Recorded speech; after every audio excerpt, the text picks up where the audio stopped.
Magandang araw po sa inyong lahat. Sa araw po na ito ay isa na namang kwento ng pakikipagsapalaran at kababalaghan ang aking ihahatid sa inyo. Ito ay kwento ni Jericho, isang ampon ni Lola Mingay.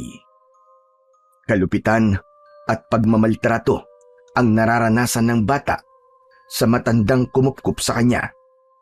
Dahil yun sa isang pangyayari sa kanyang nakaraan na si Jericho ang pinagbabayad. Subalit sa pag-alis ni Jericho sa poder ng kanyang Lola Mingay, ay doon nagbukas ang iba't ibang pangyayari na bumuo sa pagkatao ng bata. Naging kasangkapan siya para sa isang misyon sa tulong ng mutya na ipinagkaloob sa kanya. Kaya nga bang gampanan ng isang bata ang tungkuling inatang sa kanya? Paano kung ang galit sa puso niya dahil sa naranasang kalupitan ay magbunga ng galit at hangaring makapaghiganti? Babalikan ba niya ang kanyang Lola Mingay para singilin at gantihan? Ano nga ba ang nasa likod ng kalupitang ipinararanas kay Jericho ng matandang kumupkup sa kanya? Ang mga katanungang yan ay mabibigyan ng kasagutan sa pagsasalaysay ng kwentong aking inihanda para sa inyo. Ngunit bago po ang lahat, mga idol, ay huwag po nating kalimutang mag-subscribe at i-hit ang notification bell sa aking YouTube channel na The Voice Addict at Apong Isaak para sa mas marami pang makapigil hiningang kwentong aswang at katatakutan mula sa mundo ng kababalaghan. Umpisahan na po natin ang kwento. Hoy ikaw, magaling na bata! Saan ka na naman ba naggaling ha? Diyan lang po. Nakipaglaro lang po, Lola Mingay. Nakipaglaro? Daka, matigas talaga ang ulo mo, buwisit ka bata ka! Diyos ko, di ko na alam ang gagawin ko sa'yo! Nanggigigil na humanap ng pamalo si Lola Mingay. Una niyang nakita ay ang walis tingting na nakasandal sa isang sulok ng bahay. Agad itong kinuha ng matanda at inihambalos sa apong si Jericho. Ikaw, hindi ka talaga nakikinig sa akin. Inuuna mo pa ang paglalaro kaysa tapusin ang mga trabaho dito sa bahay. Gusto mo talaga nagugulpi ka ha? Etong sa'yo! Eto pa! Paulit-ulit ang hataw ni Lola Mingay kay Jericho. Humihiyaw ang bata. Pilit na sinasalag ang bawat pagpalo sa kanya. Tama na po! Aray, tama na po, Lola Mingay! Tama na po! Aray, nasasaktan po ako! Talagang masasaktan ka dahil hindi ka nakikinig sa akin. Kaya tama lamang na patikimin kita ng gulpe. Kapag ganong nagagalit si Lola Mingay, ay wala na siyang pakialam kung saan man tamaan ng kanyang palo si Jericho. Nang mapagod ang matanda, ay tumigil ito sa ginagawang pamamalo. Sorry na po, Lola. Sorry na po, hindi na po mauulit. Pasensya na po. Anong pasensya? Hindi pa ako tapos sa'yo. Ayoko na po. Masakit na po ang katawan ko. Tama na po, Lola. Talagang masasaktan ka dahil binabaliwala mo ang utos ko sa'yo. Ang sabi ko, sumalok ka ng tubig at punuin mo ng tubig ang mga drum. Pero ano ginawa mo? Nang tignan ko kanina, ay walang kalaman-laman ng mga drum dahil inuna mo pa ang paglalaro mong bisit kang bata ka. Lola, nakaligtaan ko lang naman po. Pero sasalok na po ako ng tubig. Sorry na po talaga. Abay dapat lang. Dahil walang ibang gagawa doon, kundi ikaw. Trabaho mo yan, bisit ka. Huwag na po kayong magalit, Lola. Tama na po, sorry na po talaga. Anong huwag magalit? Talaga namang nakakagalit ang ginawa mo. Dahil napakasaksakan mo ng batugan. Nakalimutan ko na po talaga, Lola. Mabuti pa. Sumalo ka na ng tubig. Bilisan mo. At naaalibadbaran ako sa pagbubuka mo. Bilisan mo! Agad na sumunod ang batang si Jericho sa kanyang Lola Mingay habang humihikbi. Nang magtungo siya sa poso ng tubig, ay naroon ang kanyang kaibigang si Gomer. Nakita niya na galing sa pag-iyak ang kaibigan dahil namamaga ang mga mata nito at may marka ng palo sa binti at braso. Uy, ano nangyari sa'yo, Jericho? Bakit may pasayang braso at binti mo? Wala to. Wala to, Gomer. Alam ko na. Ginulpi ka na naman ng lola mo, no? Tama ba ako? Wala nga to. Saka, okay lang naman ako eh. Kasalanan ko rin kasi. Hindi ko ginawa kagad yung inuutos niya sa akin. Nawili kasi ako sa pakipaglaro kanina eh. Pero Jericho, kahit na ba, hindi ka pa rin niya dapat ginugulpi ng ganyan. Sanay na ako. Kaya ayos lang ako, Gomer. Huwag kang mag-alala. Hindi tama yan. Nasasanay ka sa gulpi ng lola Mingay mo? Aba, teka, kung isumbong kaya natin kay Kapitan. Kasi masama yung nananakit ng bata. Ang sabi, pwedeng parusahan at makulong. Ha? Makukulong ang lola ko? Oo, pwedeng mangyari yun, baka akala mo. Narinig ko, labag sa patas ang nananakit ng bata. Pero Gomer, ayokong makulong ang lola ko eh. Ayokong mangyari yun. Heh, kaya natatakot kang magsumbong, ganun ba? Basta Gomer, ayos lang ako, huwag ka na mag-alala sa akin. Ay nako, ewan ko ba sa'yo, Jericho?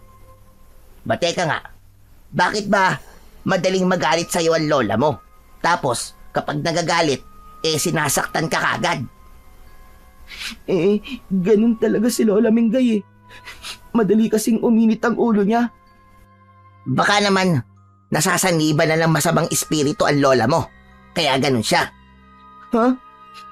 Hindi naman siguro, Gomer. Ano ba talagang kinakagalit niya sa'yo? Kasi, madalas siyang mainis kahit maliit na bagay lang naman. Ewan ko. Pero Gomer, maniwala ka, okay lang ako.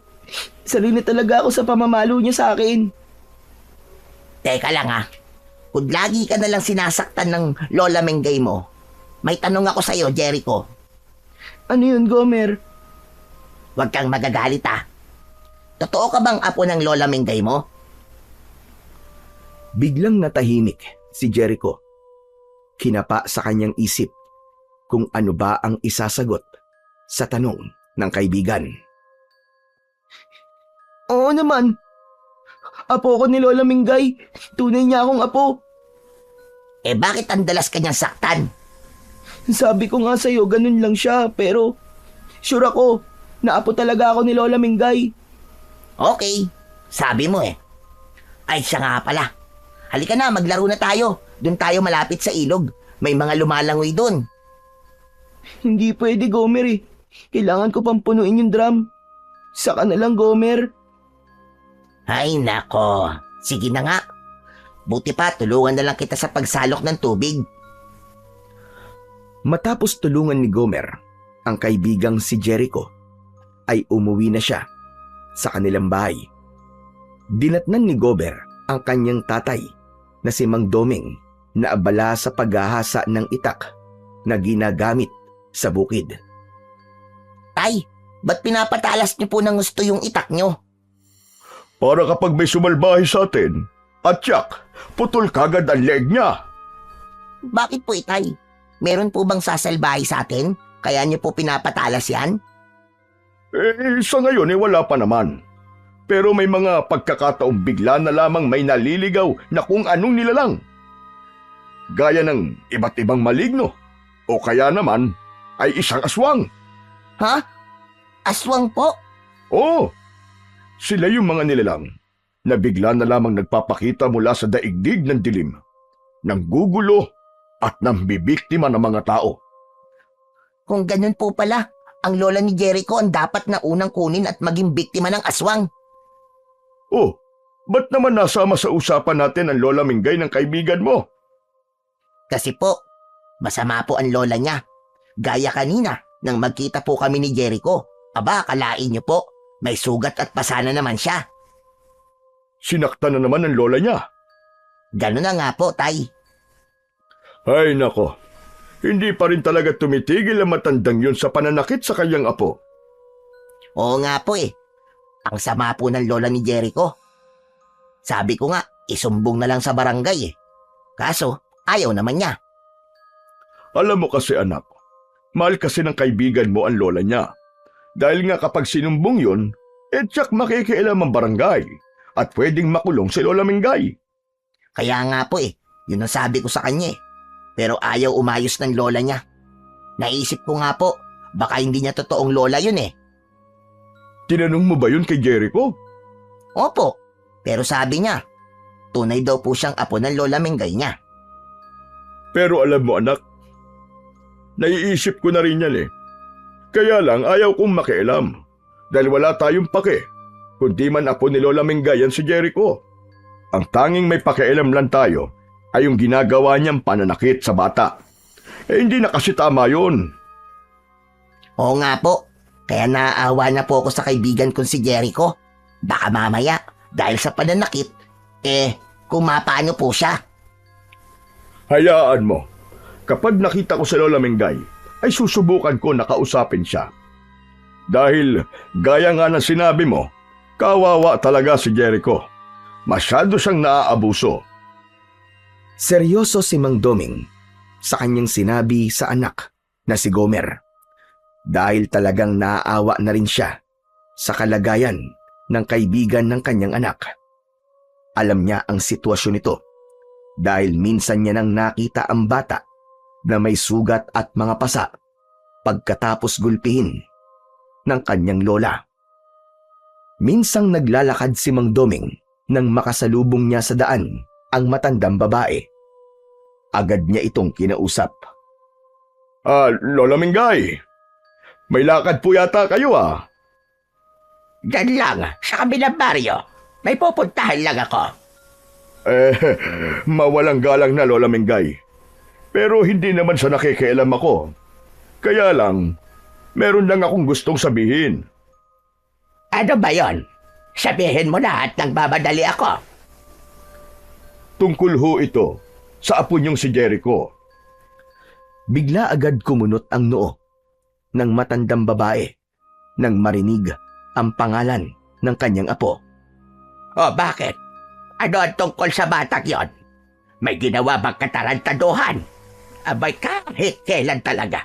Problema ang dala sa akin ng batang yon. Wala pong ginawang masama si Jericho. Kundi kayo po ang may ginagawang masama sa kanya. Abay sandali nga. Ano ba sinasabi mo, ha, Domeng? Alam ko ang ginagawa mo sa apo mo, Lola Mingay. Sana naman tigilan mo na ang ginagawa mong pananakit sa kanya.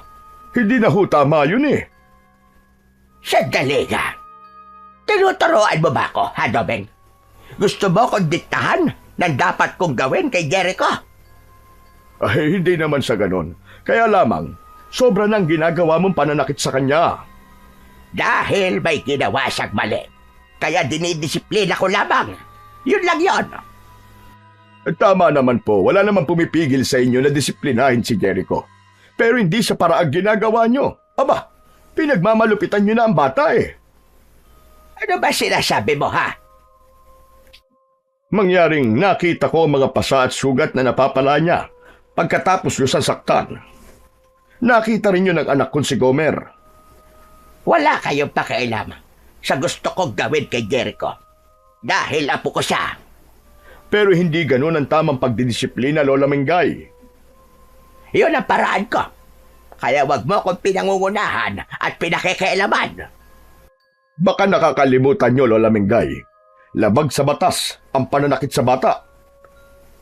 Tinatakot mo ba ako, ha, Doming? Bakit? Magsusumbong ka? Ipapapulis ba ako? Kaya nga ayokong umabot pa tayo sa ganon, Lola Mingay. Mas mainam na wag mo na lang saktan ang apo mo. Akala ko, mahalagang bagay ang sasabihin mo. Yung pala, ay gusto mo lang akong pakialaman sa pagdidisiplina ko sa apo ko. Buwisit na araw to. Diyak ka na nga. Sandali lang, Lola Mingay. Hindi pa tayo tapos. Tapos na tayong mag-usap, Doming. Dahil wala akong panahon sa pakikialam mo. Tuloy-tuloy nang umalis ang matandang babae. Naiwan si Mang Doming na iiling-iling na lang. Alam niyang sumama ang loob ng matanda. Kaya lang, alam niyang tama ang ginawa niyang paninita at pagpapaalala kay Lola Mingay para sa kapakanan at kaligtasan ni Jericho. Nang makabalik na sa bahay, si Lola Mingay galing sa kanyang pinuntahan. Agad niyang hinanap ang kanyang apo. Wala ang bata nang tawagin niya. Maya-maya pa ay dumating ito, dala ang timba ng tubig. Sumalok ito sa poso para punuin ang kanilang drum na imbakan ng tubig. Ikaw na bata ka. Halika nga rito. Itigil mo na muna yung ginagawa mo. At mag-usap tayo. Nagtataka na napatigin si Jericho sa kanyang lola. Ramdam niya na tila hindi maganda ang timpla nito. Itinabi ng bata ang timba ng tubig at lumapit sa matandang babae. Bakit po, Lola Mingay? Ano pong pag-uusapan natin? Hindi sinagot ni Lola Mingay ang tanong ng bata, kundi agad nitong hinawakan ang kanyang suot na tsinelas at ipinalo yun sa muka ng bata. Malakas ang pagkakapalo na ikinagulat ni Jericho. Naiyak ito sa sakit. O ano? Masakit ba, ha? Tama lang yan sa'yo. Hayop ka. Bakit niyo po ako pinalo ng tsinelas? Ano po ba kasalanan ko sa inyo? Nagtatanong ka pa? Balik kaya kasalanan mo? Buwisit ka! Buwisit! Wala naman po akong ginagawa masama. Maghapon po ako hindi lumalabas ng bahay. Dito lang po ako, naglinis po ako at nagligpit ng mga kalat. Ano po kasalanan ko? Alam mo ba, na kinausap ako ng tatay ng kalaro mong si Gomer.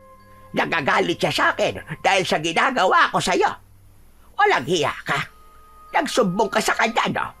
Dahil sa katabilan ng bibig mo, baka ipakulong ako doon.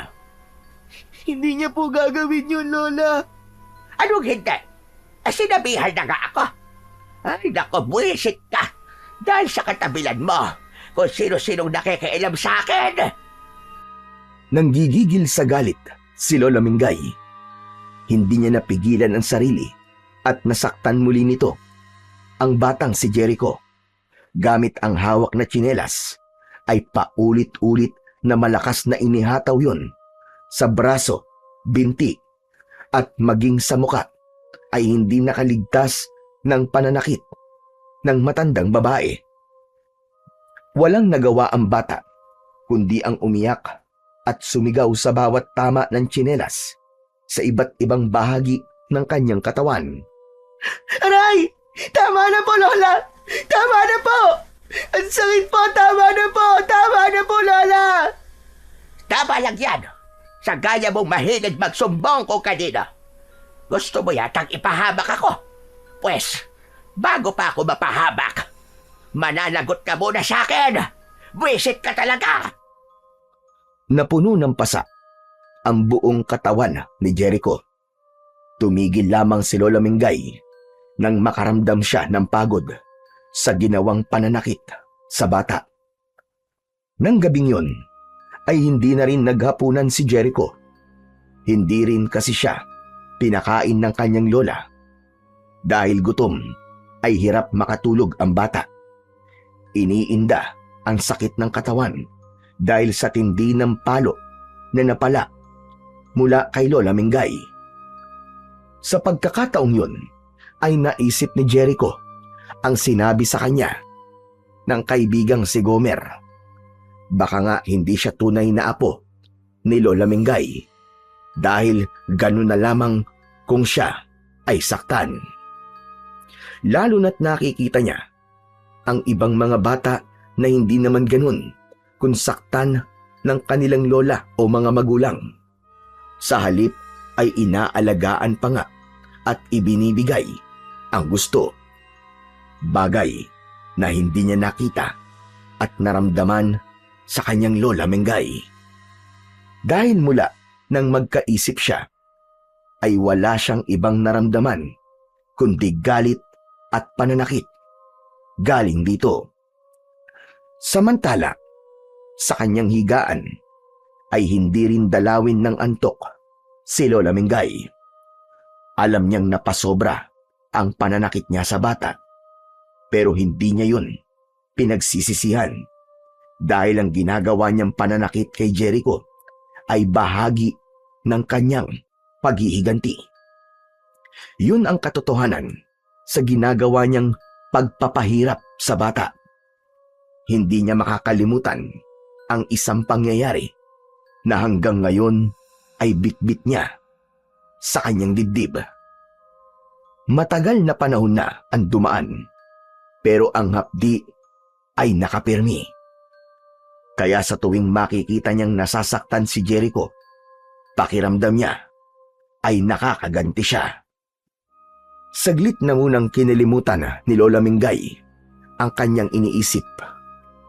Sumasama ang loob niya kapag bumabalik sa kanyang gunita ang lahat ng masasakit na pangyayari. Ang alam niya, ngayon hanggat nasa poder niya si Jericho, ay makakatikim ito ng kanyang galit na bahagi ng kanyang paghihiganti.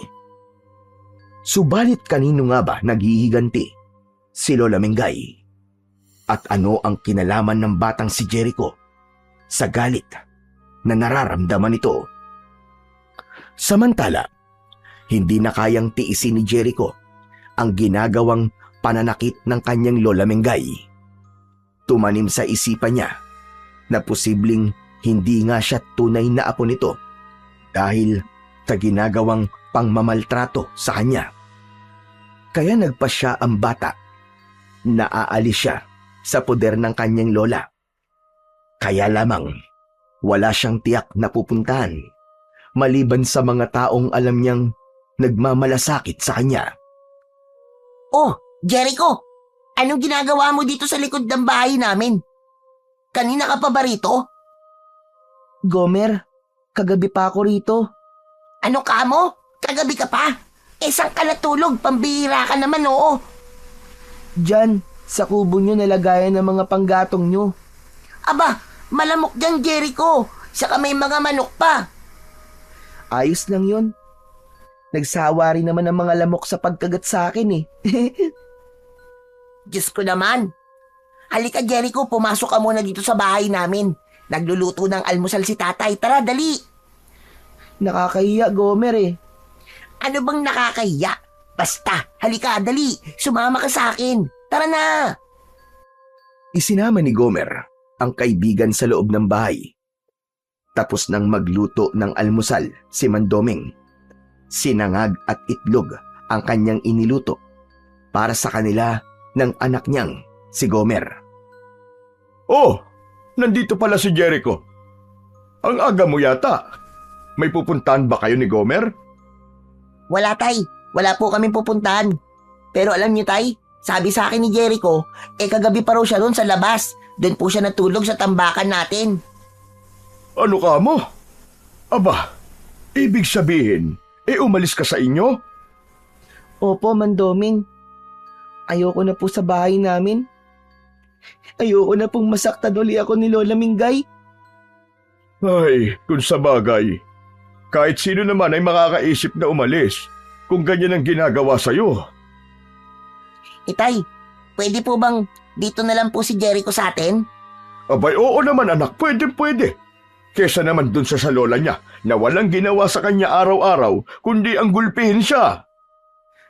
Maraming salamat po. Mandoming! Ay, walang anuman. O sige, kumain na muna tayo at lalamig tong niluto kong pagkain. Hindi pa nakakapagsimulang kumain si Mang Doming nang makarinig siya ng sigaw mula sa labas ng bahay. Boses yun ng nagagalit na si Lola Mingay. Kaya nilabas yun ni Mandoming. Naiwan sa loob ng bahay ang dalawang bata. Lola Mingay, ang aga-aga yatang nambubulahaw kayo. Pauwiin mo si Jericho. Alam ko nandyan siya sa inyo. Pauwiin mo siya. Paano niyo naman nalaman na nandito ang apo niyo? Alam kong nandyan siya, Doming. Naaamoy ko. May saaso pala kayo dahil matalas ang pang-amoy niyo. Basta, alam kong nandyan ang buwisit na batang yan. Kaya pauwiin mo siya para tumigil ako sa pagwawala rito. Sinasabi ko sa'yo, Doming. Ayaw nang umuwi ng bata dahil nga sasaktan niyo lang. Bakit ba masyado ka nakikialam, ha? Sabi ko, gagawin ko kung anong gusto ko kay Jericho at wala kang pakialam. Lola Mingay, hindi ba kayo naaawa sa bata? Hindi ko siya kailanman kaaawaan dahil ang dapat sa kanya ay makatikim ng galit ko. Bakit ba ganyan na lamang ang galit niyo sa bata? Ano bang kasalanan niya sa inyo? Chismoso ka rin, ano? Ang dami mong tanong. Kailangan kong malaman dahil nagtataka lang ako sa ginagawa niyo sa kanya. Basta, pauwiin mo siya. O baka naman gusto mong pumasok ako sa bahay mo, Doming, para kalad ka rin ang buwisit na batang yan. Iyan ang wag na wag mong gagawin dahil trespassing yon kapag pumasok kayo ng bahay ko. Tinatakot mo ba ako, ha, Doming? Hindi, Lola Mingay. Kundi sinasabi ko lang sa'yo kung anong malalabag nyo. Eh kung palabasin kong kinidnap mo ang apo ko, sige nga. Walang maniniwala sa inyo dahil si Jericho mismo ang magsasabi na siya ang umalis sa bahay nyo ng kusa. Dahil hindi niya nakaya ang pananakit nyo sa kanya. O ngayon, sino lalabas na masama? Sige nga. Sino ngayon ang posibleng makulong? Walang hiya ka, Doming. Pinalalaki mo ang ulo ng batang yan. Kinakampihan mo pa. Dahil maling-mali kayo. Kaya mas mabuti pa na umuwi na kayo dahil hindi na siya uuwi sa inyo. Dito na siya titira, sa akin. Nanggigigil sa galit ang matandang si Lola Mingay na umalis na lang. Pero hindi siya papayag na hindi bumalik sa kanya si Jericho. Kailangan bumalik sa bahay niya ang bata. Wala na si Lola Mingay. Tahimik na nakaupo lang si Jericho. Nilapitan siya ni Mang Doming at kinausap. Jericho, iho. Okay ka lang ba? Opo, Mandoming. Huwag mo nang isipin ang Lola Mingay mo, ha? Kahit magalit pa siya, ang mahalaga ay wala ka na doon sa kanya. Hinding-hindi ka na niya masasaktan pa. Pasensya na po kayo, Mandoming, ha.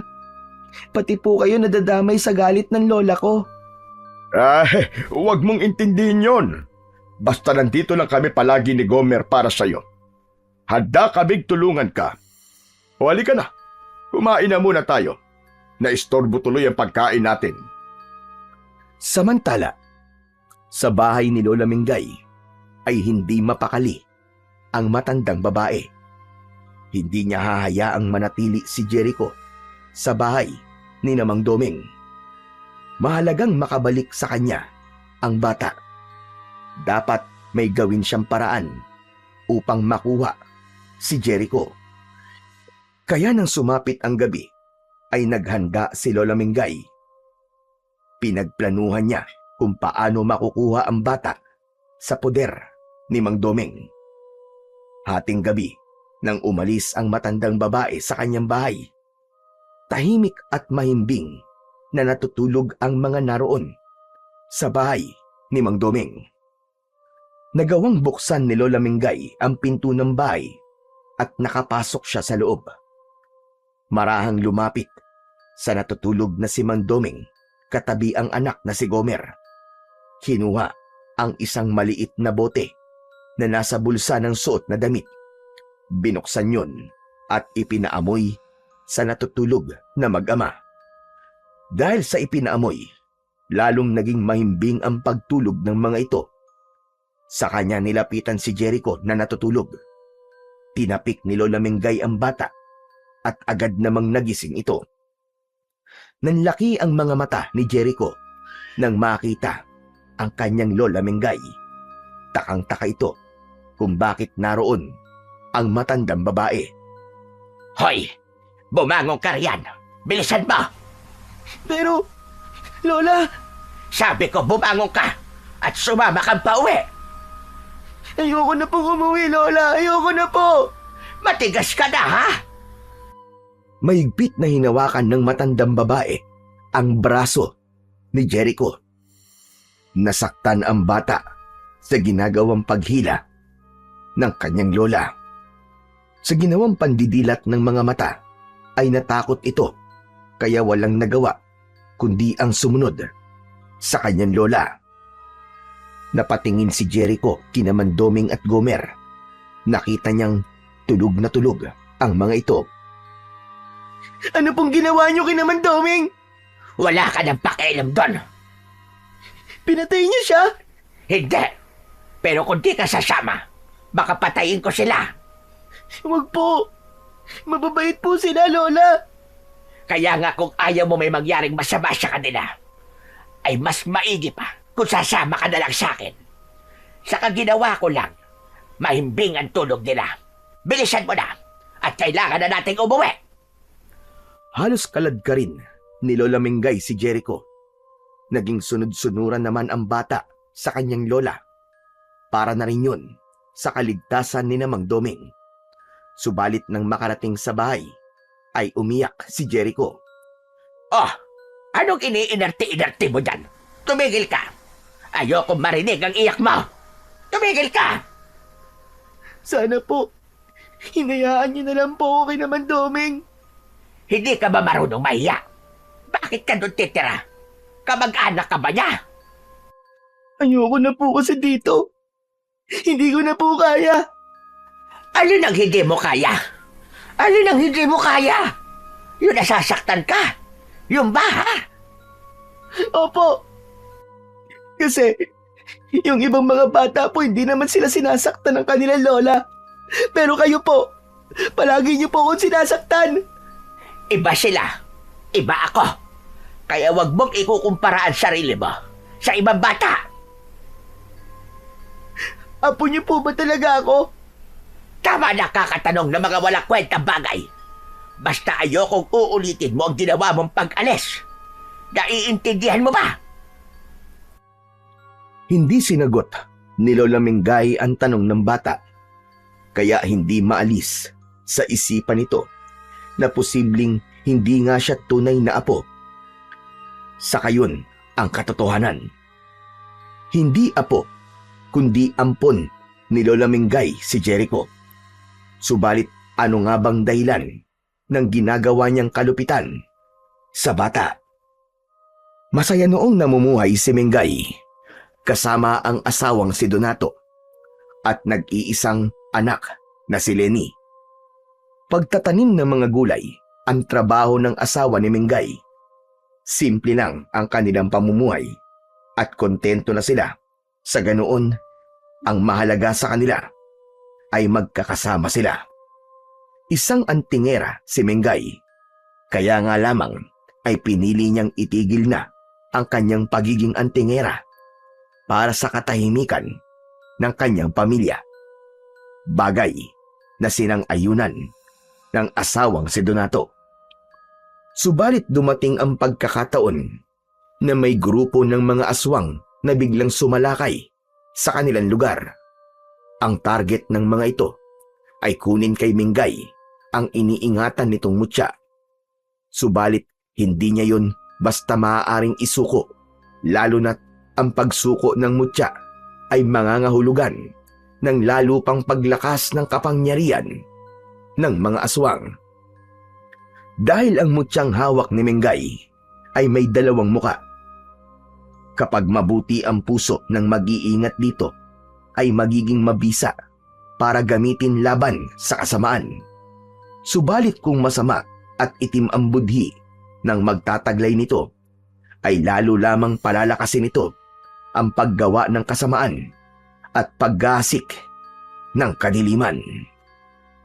Dahil matigas si Mingay, naisuko ang mutya na hinahanap ng mag-asawang aswang.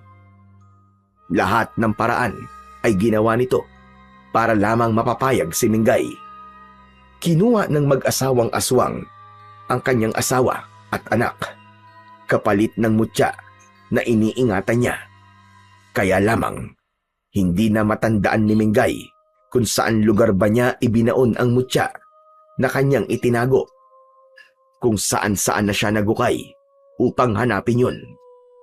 Subalit, hindi na niya makita ang pananda na kanyang ginawa, kaya hindi niya na alam kung saan ito huhukayin.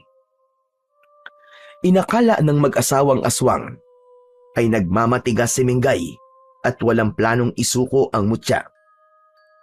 Kaya naman, pinatay ng mag-asawang aswang si Donato at ang nag-iisang anak na si Lenny. Tila gumuho ang mundo ni Mingay sa pangyayaring yun. Gusto na rin niyang mamatay dahil sa pagkawala ng mga mahal niya sa buhay. Subalit, hindi ganun ang nangyari, kundi hinangad ni Mingay ay gumanti.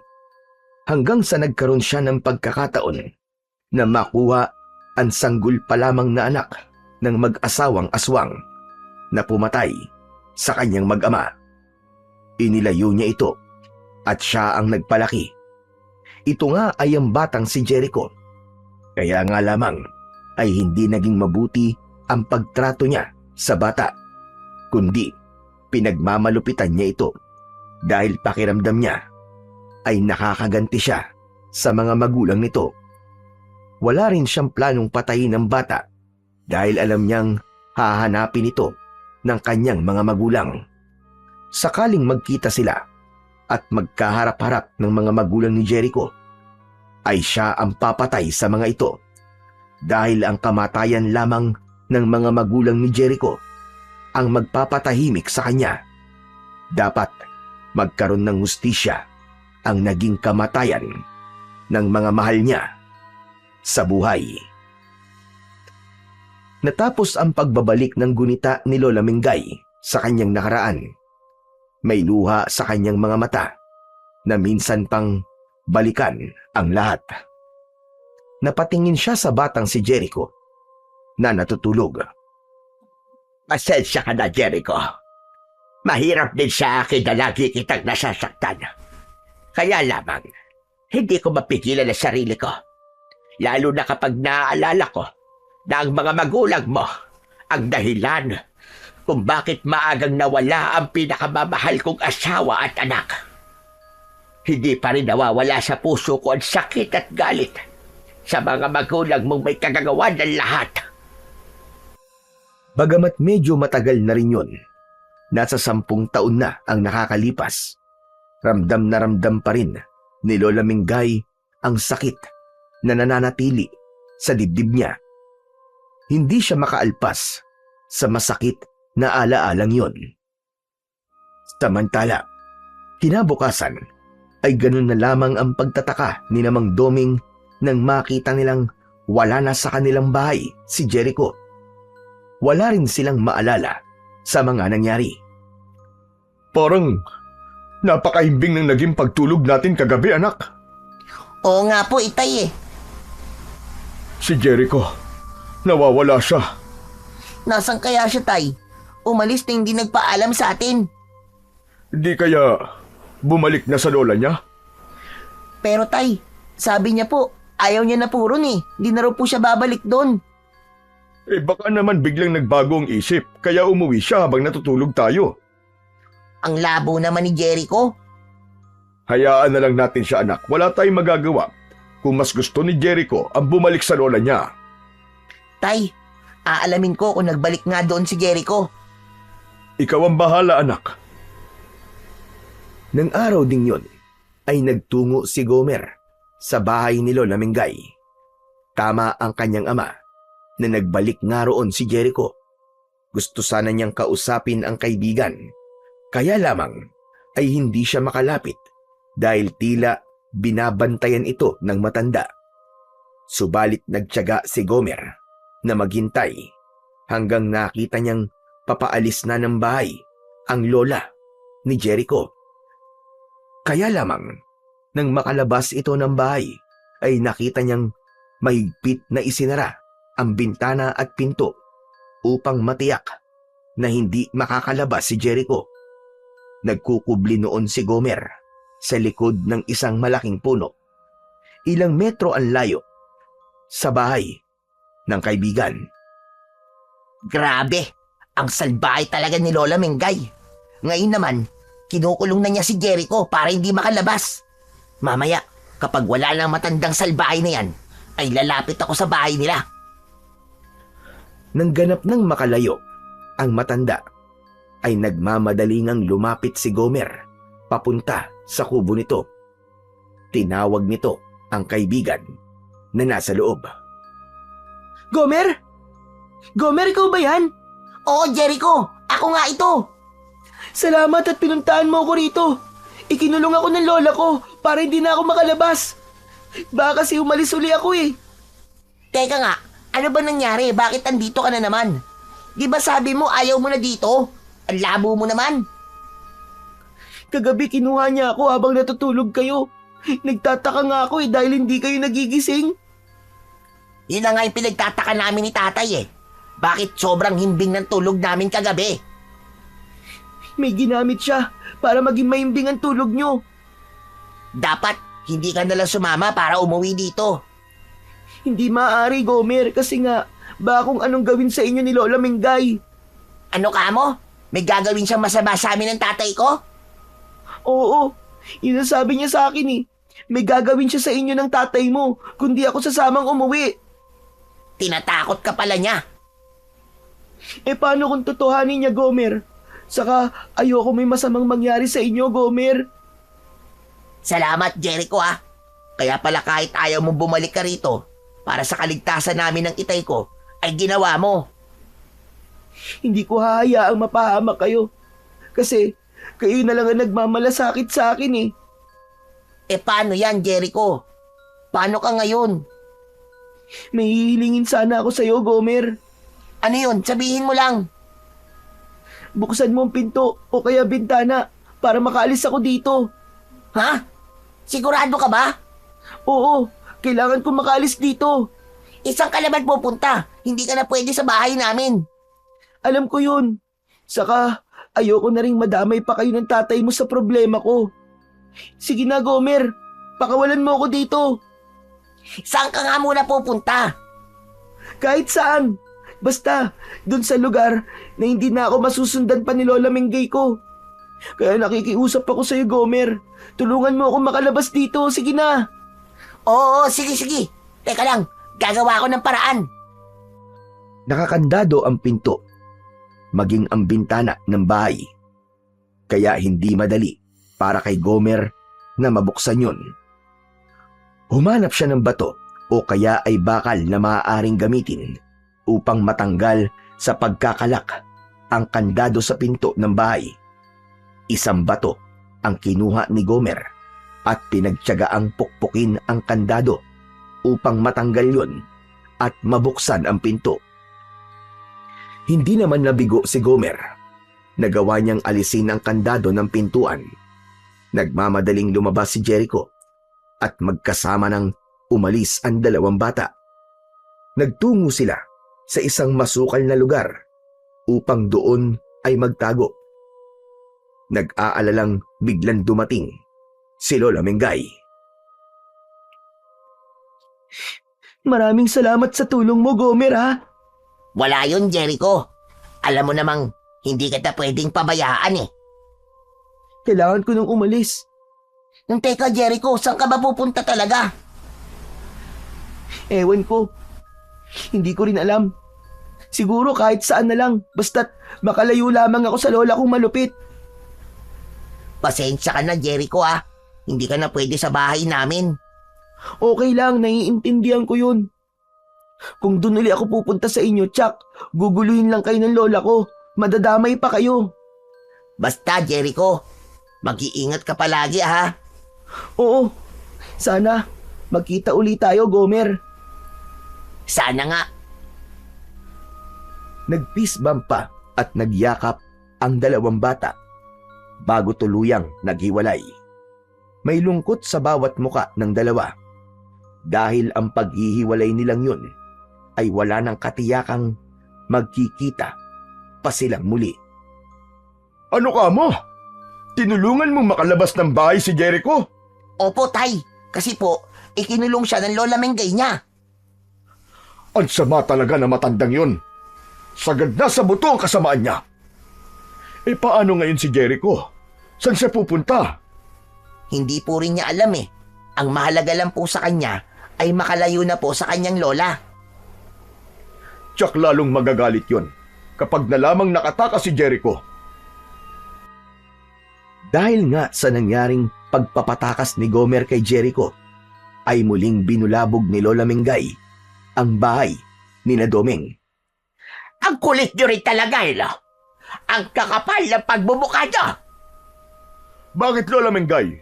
Ano na naman ba ang problema niyo at nang bubulahaw na naman kayo rito? Wala talaga kayong kadala-dala na mag-ama. Nasaan si Jericho? Ilabas nyo siya! Ilabas nyo! Wala po rito ang apo nyo. Kahit pumasok ka rito at maghalugog, walang Jericho na makikita kayo rito. Dahil itinago mo. Itinago mo siya, Domeng. Hindi po namin itinatago si Jericho, Lola Mengay. Talagang wala po siya rito sa amin. Kung bakit kasi ayaw mo pa rin maniwala. Kung wala siya dyan sa loob ng bahay mo, saan siya nagpunta? Aba, ewan namin. Wala kaming alam. Ang ipinagtataka ko ay sinong tumulong sa kanya para makatakas siya. Aba, hindi ako ah. Wala pa akong sinasabi, pero nakaputak ka na kagad na parang manok. Nagsasabi lamang ng totoo ang anak ko. Kahit hindi kayo umamin na may kinalaman sa pagtakas ni Jericho, alam ko kung sino. Sino? Kailangan ko pa bang sabihin? Hayan. At hindi makatingin sa akin ang anak mo. Kaya hindi po ako makatingin sa inyo. Kasi napapangitan po ako sa inyo. Nagpapatawa ka ba, bata? Hindi ka namang kalmo. Pwede po ba, Lola Mengay? Umalis na kayo. Nasabi ko na sa inyo na wala rito ang apo mo. Sige, aalis ako. Pero hindi pa tayo tapos. Aba, plano mo pa talagang bumalik? Oo, dahil magbabayad kayo sa ginawa niyong pagpapatakas kay Jericho. Nagbanta pa si Lola Mengay sa mag-ama, pero hindi na yun pinansin ni na Domeng at Gomer dahil posibleng nananakot lamang ang matandang babae. Samantala, malayo na ang narating ng bata. Masukal na gubat at maraming mga halaman ang kinaroroonan ni Jericho. Totoong walang katiyakan kung saan siya pupunta. Wala na siyang ibang mga kaibigan na maaari sana niyang tuluyan. Kung meron man, ay hindi siya maaaring magtungo roon dahil madadamay lang sila sa galit ni Lola Mengay. Kaya naman, pinili na lamang ni Jericho na wag nang mang-abala pa ng ibang tao. Nag-uumpisa ng kumagat ang dilim sa ilang na lugar na kinaroroonan ni Jericho. Naglalakad siya na hindi alam ang paroroonan. Nakaramdam siya ng pagod kaya saglit na huminto at sumandal sa isang puno. Siguro, dito na lang muna ako magpapalipas ng gabi. Bukas ko na lang itutuloy ang paglalakad para humanap ng pwedeng tirhan. Papasok ako kahit katulong sa bahay. Basta't may matirhan lang ako. Kaya lang, nagugutom na ako, saka nauuhaw na rin. Titiisin ko na lang. Itutulog ko na lang ang gutom at uhaw ko. Isinandal ni Jericho ang pagod na katawan sa isang puno. Nakakaramdam na siya ng antok nang may narinig siyang tila boses na nahihirapan. Bagyang nawala ang nararamdamang antok ng bata. Napalitan yon ng takot. Teka, ano yun? Saan galing ang boses na yun? Parang umuungol at nahihirapan. Naging paulit-ulit ang daing na yon. Lalong sinidlan ng takot ang batang si Jericho. Diyos ko po, baka mamaya kung anong nilalang na yun, pwedeng maligno o kaya naman ay isang aswang. Naku po, baka gawin akong pagkain. Paano ako ngayon? Mamamatay na yata ako. Chuck, nawala na akong kawala. Diyos ko, tulungan niyo po ako. Maya-maya pa, ang ungol na tila nahihirapan ay naging boses ng matandang lalaki. Humihingi yon ng tulong. Teka, parang matandang lalaki yun na nahihirapan. Hindi siya maligno o kaya ay aswang. Baka may nangyari sa kanya. Tumayo si Jericho sa pagkakaupo nito at sa pagkakasandal sa malaking puno. Bagamat naroon pa rin ang kabang nararamdaman niya, ay nilabanan niya yon.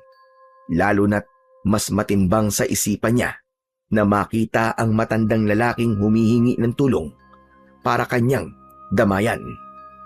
Pinakinggang maigi ni Jericho ang pinagmumulan ng daing ng matandang lalaki. Hanggang sa matagpuan niya ito, nakasalampak sa damuhan ang matandang lalaki at hawak ang kanyang binti habang hinihilot ang tuhod. Lolo, ano po nangyari sa inyo? Aray, nahihirapan akong makatayo at makalakad. Bigla kasing sumakit ang tuhod ko at hindi ko maihakbang. Nadapa po ba kayo, Lolo? Hindi iyo. Bigla na lang kasing umatake ang rayuma ko. Sobrang sakit talaga. Hindi ko maihakbang ang mga paa ko. Saan po ba kayo pupunta? At gabi na po. May pinuntahan ako. Kaya lamang, inabot ako ng gabi sa paglalakad. Tapos ganito pa nangyari sa akin. Aray ko, kaya lalo ako nahihirapang makauwi. Ikaw ba, iyo? Ano namang ginagawa mo sa ganitong oras at ganitong lugar? Gabi na. Baka hinahanap ka na sa inyo. Ayoko na po kasing umuwi sa amin eh. Lumayas ka? Abay, masama ang ginawa mong yan. May dahilan po, Lolo, kung bakit po ako umalis sa bahay. Sige po, tutulungan ko na po kayong tumayo. Ay, mabuti pa nga. Dahil nahihirapan na talaga ako. Aray ko, aray. Inalalayan ni Jericho na makatayo ang matandang lalaki. Dinampot din ng bata ang baston ng matanda at saka ibinigay. Salamat sa iyo. Ano nga palang pangalan mo, iyo? Jericho po. Norberto naman ang pangalan ko. Pero ang mga kaibigan ko ay Erto ang tawag sa akin. Pwede ko po ba kayong tawaging Lolo Erto? Abay, oo naman. Mas okay nga yun. Bigla akong magkakaroon ng apo. Sige po, sasamahan ko na po kayong umuwi. Ihatid ko na po kayo. Kasi po, di ba sabi nyo, hindi nyo po kayang lumakad ng mag-isa dahil nahihirapan po kayo? Tama ka, Jericho. At ipagpapasalamat ko na ihatid mo ko sa bahay ko. Dahil nga hirap sa paglalakad si Lolo Erto, kaya inalalayan siya ni Jericho. Umabot din ng halos 15 minutos ang kanilang paglalakad hanggang sa makarating sila sa kubo ni Lolo Erto. Andito na tayo sa bahay ko, Jericho. Lolo Erto, sino pong kasama nyo rito? Wala. Nag-iisa na lamang ako dito. Wala na akong pamilya. Kaya nga kung gusto mo, dumito ka na lang. Nabanggit mo kanina na wala ka mapupuntahan, di ba? Dahil lumayas ka sa inyo. Talaga po? Okay lang po sa inyo na dito na po ako tumira? Abay, oo naman. Matutuwa pa nga ako. Dahil magkakaroon na ako ng kasama sa wakas. Yes! Salamat po! Maraming salamat po sa inyo, Lolo Erto. Pero gusto ko munang malaman kung bakit ka umalis sa inyo. Baka kasi mamaya may ginawa kang kalokohan. Ayoko namang madamay. Upang mapalagay, si Lolo Erto ay ikinuwento ni Jericho sa matandang lalaki ang tunay na dahilan ng kanyang paglalayas at wala siyang inilihim. Diyos mio, ang sama naman pala ng Lola Mengay mo. Kaya nga po, umalis na lang ako. Hindi ko na po kasi kaya ang kalupitan niya po sa akin. May palagay ako na hindi kanya tunay na apo. Dahil kung totoong apo ka ng lola mo, hindi kanya sasaktan. Dahil ako, kung meron man akong apo, mamahalin ko siya at aalagaan. Pero, hindi po niya inamin sa akin ang totoo. Hindi na niya kailangang aminin pa sa'yo, Jericho. Dahil sapat na yung pagmamaltrato niya para magkaroon ng sagot ang tanong sa isip mo. Maniwala ka sa akin. Hindi ka totoong apo ng Lola Mengay mo. Napabuntong hininga si Jericho. Hindi si Lolo Erto ang unang nagsabi sa kanya ng tungkol sa bagay na yun. Maging si Mandoming ay yun din ang sinabi. Kaya ganap nang nabuo sa isipan ni Jericho na hindi nga niya kadugo ang nakilala niyang lola. Subalit ang ginawa nitong pagmamaltrato sa kanya ay hindi pa malinaw sa kanya. Total, sabi mo nga ay payag kang dito tumira kasama ko. Kaya dapat kumain na muna tayo para makapagpahinga na. Maghahanda lang ako ng pagkain natin. Pasensya ka na nga lang dahil kaning lamig ang pagkain natin. May natira ding paksiw na isda na mauulam natin. Lolo Erto, ako na po maghahanda ng pagkain natin. Kaya ko na po yun. Sanay po ako sa gawaing bahay. Aba, ganun ba? O di sige, ikaw na ang bahala. Nariyan lang naman sa kusina ang kaldero at palayok na pinaglulutuan ko ng paksiw. Tignan mo na lang. Huwag na po muna kayong magkikikilos, Lolo Erto. Mahirapan lang po kayo dahil po sa rayuma nyo. Tapos mamaya po, hihilutin ko po yung tuhod nyo. Marunong po ako nun. Talaga? Abay, tamang-tama. Kailangan talaga mahilot ang tuhod ko para kahit papano ay mabawasan ang pananakit. Kayang-kaya ko po yun. Kasi po, yun din po ang pinagagawa sa akin ng Lola Mengay ko eh. Talagang itinadhana na magkita tayo, Jericho, para may makasama ako sa aking buhay. Siguro nga po, Lolo Erto. Sige po, ihahanda ko po muna ang pagkain natin ha. Kasi po, gutom na rin po ako eh. Pinagmasdan ni Lolo Erto ang bata habang naghahanda ng kanilang pagkain. Sanay na sanay nga si Jericho. Nang maihanda ang pagkain, ay inalalayan ng bata ang matandang lalaki upang makalapit sa mesa para sabay na silang kumain. Unang gabi ni Jericho sa puder ni Lolo Erto nang magkaroon ng kaguluhan sa labas ng kubo ng matanda. Nagising si Jericho sa ingay at maging ang matandang lalaki ay nagising na rin. Lolo Erto, ano po nangyayari? Bakit parang may nangyayaring gulo po sa labas? Saka parang ang baho po. Saan po ba galing ang amoy na yun? Parang amoy nabubulok po. Dumating na naman sila. Bumangon para manggulo. Ginagawa nila yon tuwing magbibilog ang buwan.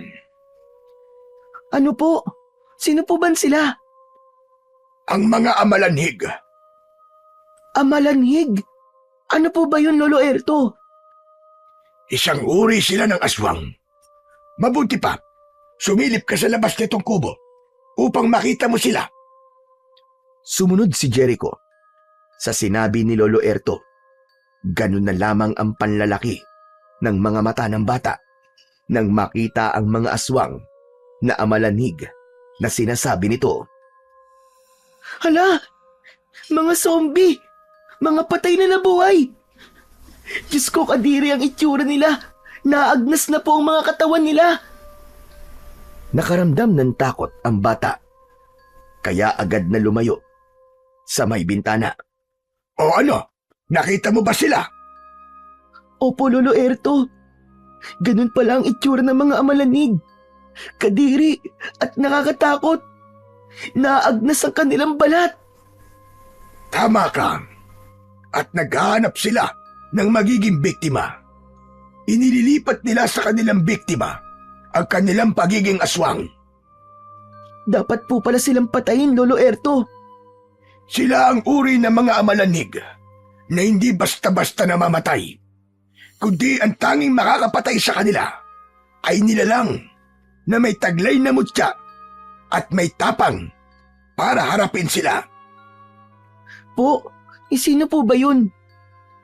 Kung walang papatay sa kanila, edi patuloy po silang magkakalat ng lagim. Marami po silang mabibiktima at maraming mapapahamak na mga tao. Tama ka. Kaya nga dapat talagang magkaroon ng nilalang na haharap para tumapos sa kanila. Pero saan po manggagaling yun? Kailan po darating? May palagay ako na dumating na siya, Jericho. Ha? Dumating na siya? Ano po bang ibig niyong sabihin? Sino pong siya? Ikaw! Ikaw yon, Jericho! Ano po? Lolo Erto, nagbibiro po ba kayo? Hindi ako nagbibiro. Ramdam kong ikaw na yon, Jericho. Kaya nga itinidhana na mag-cruise ang landas natin dahil sa mahalagang bagay na yon. Teka, hindi ko po kayo naiintindihan, Lolo Erto eh. Paano po magiging ako yun? Isa lamang po akong bata. Saka, wala po akong kapangyarihan. Alam ko, pero hindi mo dapat problemahin ang tungkol sa bagay na yan. Dahil matagal nang naihanda yon. Hinintay lamang ang pagdating mo. Naguguluhan po ako, Lolo Erto. Nasa akin ang mutya na magagamit mo, Jericho. Ako ang siyang nag-iingat nun. Ano po bang ibig niyong sabihin, Lolo Erto? Buong buo kong ipagkakatiwala sa iyo ang mutya na kung tawagin ay mutya ng pusong bato. Habang nag-uusap ang dalawa sa loob ng bahay, ay lumakas ang sigawan sa labas. Nagsimula ng umatake at manggulo ang mga amalanig na nasa labas. Kinakalabog na rin nila ang kubo ni Lolo Erto. Lolo, nariyan na po ang mga amalanig. Ano po ginagawa nila? Nagpupumilit silang pumasok dito sa loob dahil naaamoy nila ang iyong sariwan dugo. Mabango para sa mga amalanig ang dugo ng isang batang kagaya mo. Lalo na't ang isang bata ay madali nilang mapapasahan ng kanilang pagiging aswang. Naku, hindi po pwede yun. Hindi po ako papayag na maging aswang. Hindi sila titigil hanggat hindi sumisikat ang araw. Halika, samahan mo ko, Jericho. Ha? Saan po tayo pupunta, Lolo Erto? Sasamahan mo kong harapin ng mga amalanig na nanggugulo sa labas. Pero, natatakot po ako sa kanila eh. Huwag kang matakot. Akong bahala sa iyo. Ang nais ko lang ay alalayan mo ko dahil hirap akong kumilos dahil sa rayuma ko. Masyado na ako matanda para humarap pa sa kanila. Hindi na rin kaya ng mutya na baguhin pa ang nararamdaman ko dahil sa labis ang aking katandaan. Kung ganun po pala, ay kayo ang dapat na umahadlang at lumilipol sa kanila? Oo, pero dahil sa aking katandaan, ay nahihirapan na rin ako. Lalo na't halos walang katapusan ng mga amalanig na yan. Napakahirap nilang ubusin. Hanggat may namamatay na aswang, hanggat may nabibiktima sila na namamatay at napasahan ng kanilang pagiging aswang, ay magkakaroon ng mga amalanig. Kaya ang tungkulin ng antingero na pumapatay sa kanila ay panghabang buhay din. Tapos, yun po ang ipapasa niyo sa akin, Lolo Erto? Oo, dahil ikaw ang karapat-dapat. Ikaw ang dinala ng tadhana para sa mahalagang tungkulin upang makatulong sa mga tao at nang hindi tuluyang maghari ang mga amalanig at iba pang aswang na puwersa ng kadiliman. Nagpasama na nga si Lolo Erto palabas ng kanyang kubo. Pagbukas ng pinto ng kubo, ay agad na tumambad kina Erto at Jericho ang maraming amalanig na nag-uunahan sa paglapit, lalo na't naaamoy ang sariwang dugo ni Jericho. Akala nyo yata ay mapapakinabangan nyo ang kasama ko. Diyan kayo nagkakamali, mga mababahong amalanhig! Iniangat ni Lolo Erto ang hawak niyang baston. Bawat sumusugod na amalanig ay hinahataw niya gamit ang kanyang baston. Bumabagsak ang bawat tamaan nito. May mga nalalagas pambahagi ng katawan sa lakas ng pagkakahataw ni Lolo Erto. Yun nga lang, ang nakapagtataka ay nagagawa pa rin bumangon muli ng amalanig. Kung napuputol man at nagkakawatak-watak ang bahagi ng katawan, ay bumabalik ito sa dati. Kaya naman, halos wala silang kamatayan. Paano niyo po malilibol ang mga amalanig na yan, Lolo Erto? Kung bumabalik lang po sila, nabubuo po ulit sila. Hindi po sila namamatay. Kaya nga paulit-ulit silang hahatawin hanggang sila na mismo ang umatras. Hanggang sa tumigil sila sa kanilang ginagawang pagsalakay. Pero sa tamang tao na pagtitiwalaan ng mutya ng pusong bato, matatapos ang pag-aasik ng lagim ng mga aswang na yan. Nagpatuloy sa pagsugod ang mga amalanig. Hindi naman tumitigil sa paghataw sa kanila si Lolo Erto. Hirap man sa kanyang kalagayan ng matanda, ay pilit nitong nilalabanan dahil sa pag-alalay ni Jericho. Kaya niyo pa po ba, Lolo Erto?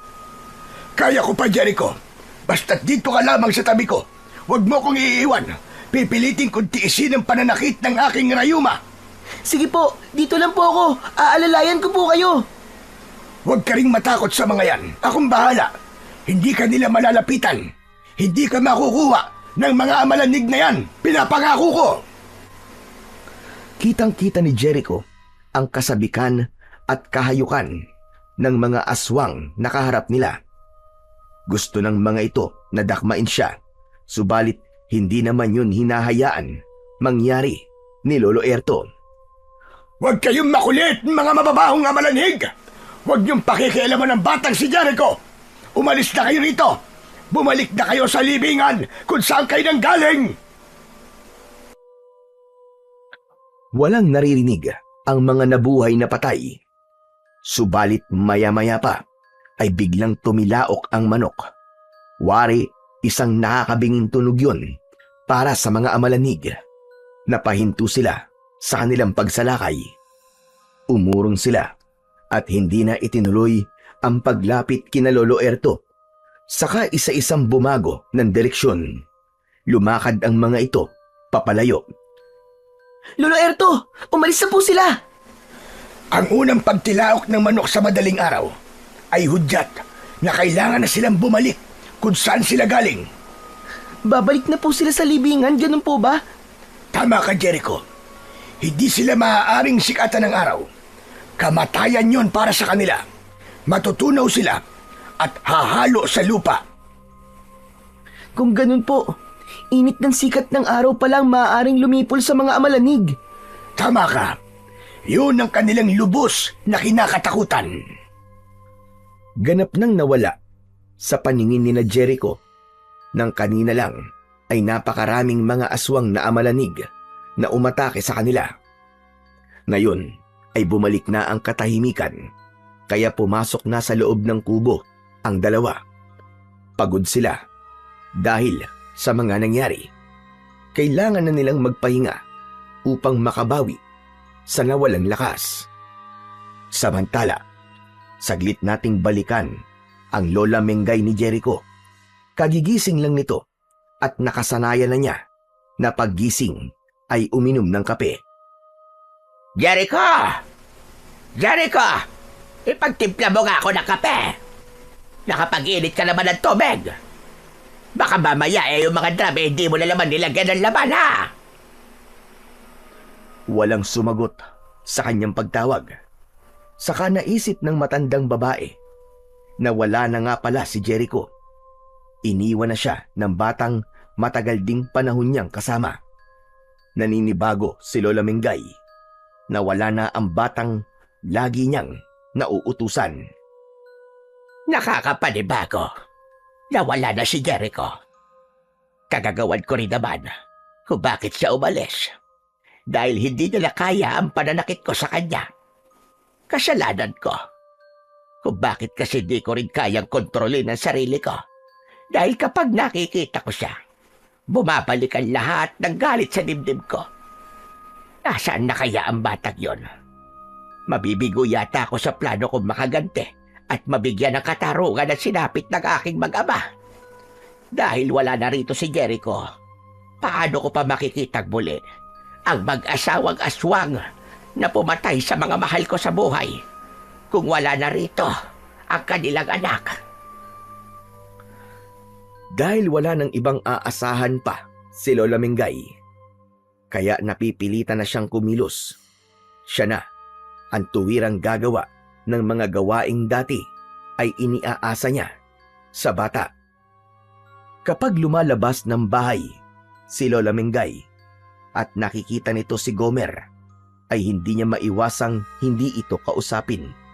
Nagbabaka sakali siyang may makuhang impormasyon kung nasaan si Jericho. Wala po akong alam, Lola Mingay eh. Ayoko na sinungaling, Gomer. Hindi po ako nagsisinungaling. Talagang wala po akong alam kung nasaan po si Jericho. Pero kayo lang ng tatay mo ang pinakamalapit sa kanya. Opo, ganun nga po.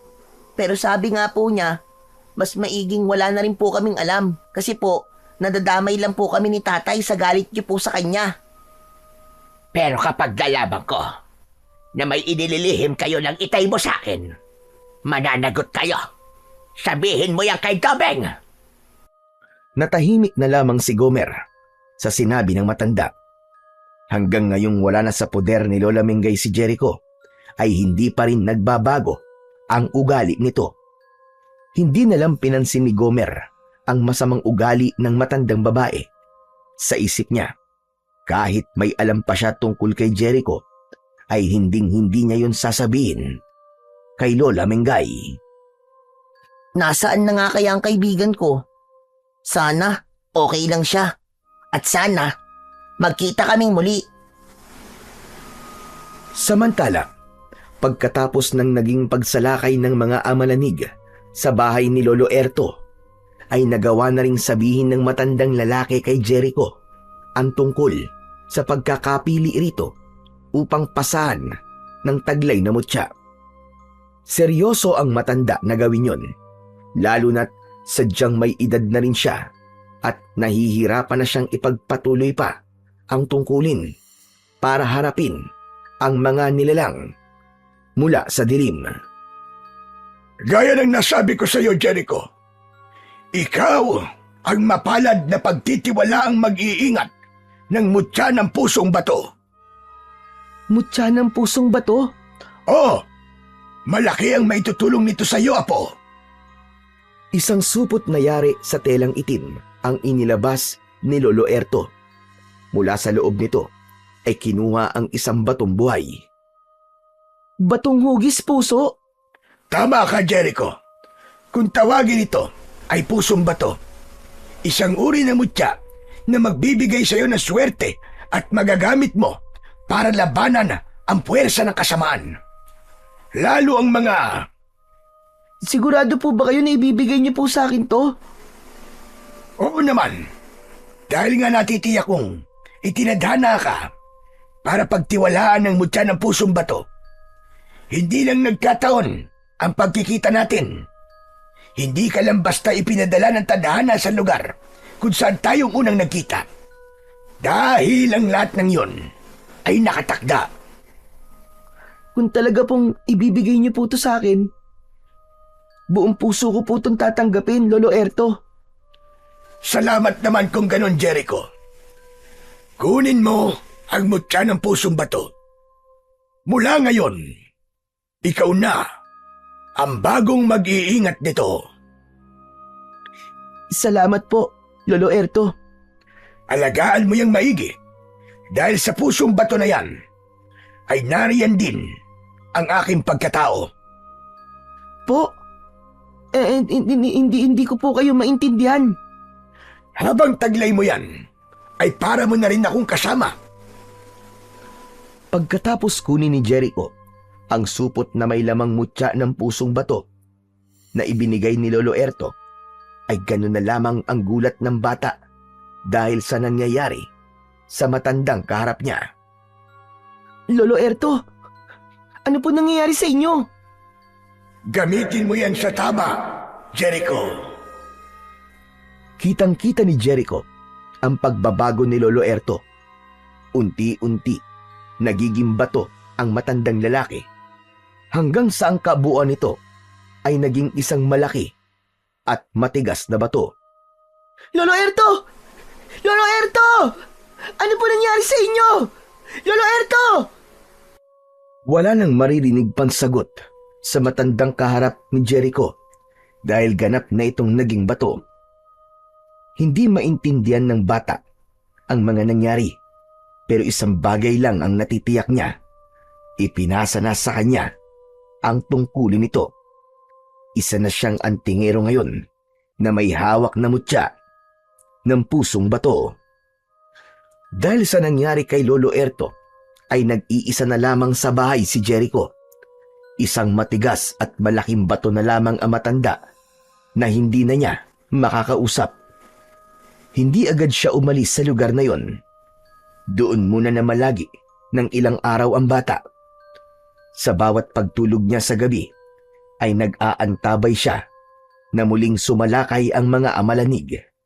Kaya lamang, wala ang mga ito. Naisip niya na marahil ay tapos na ang pagbibilog ng buwan.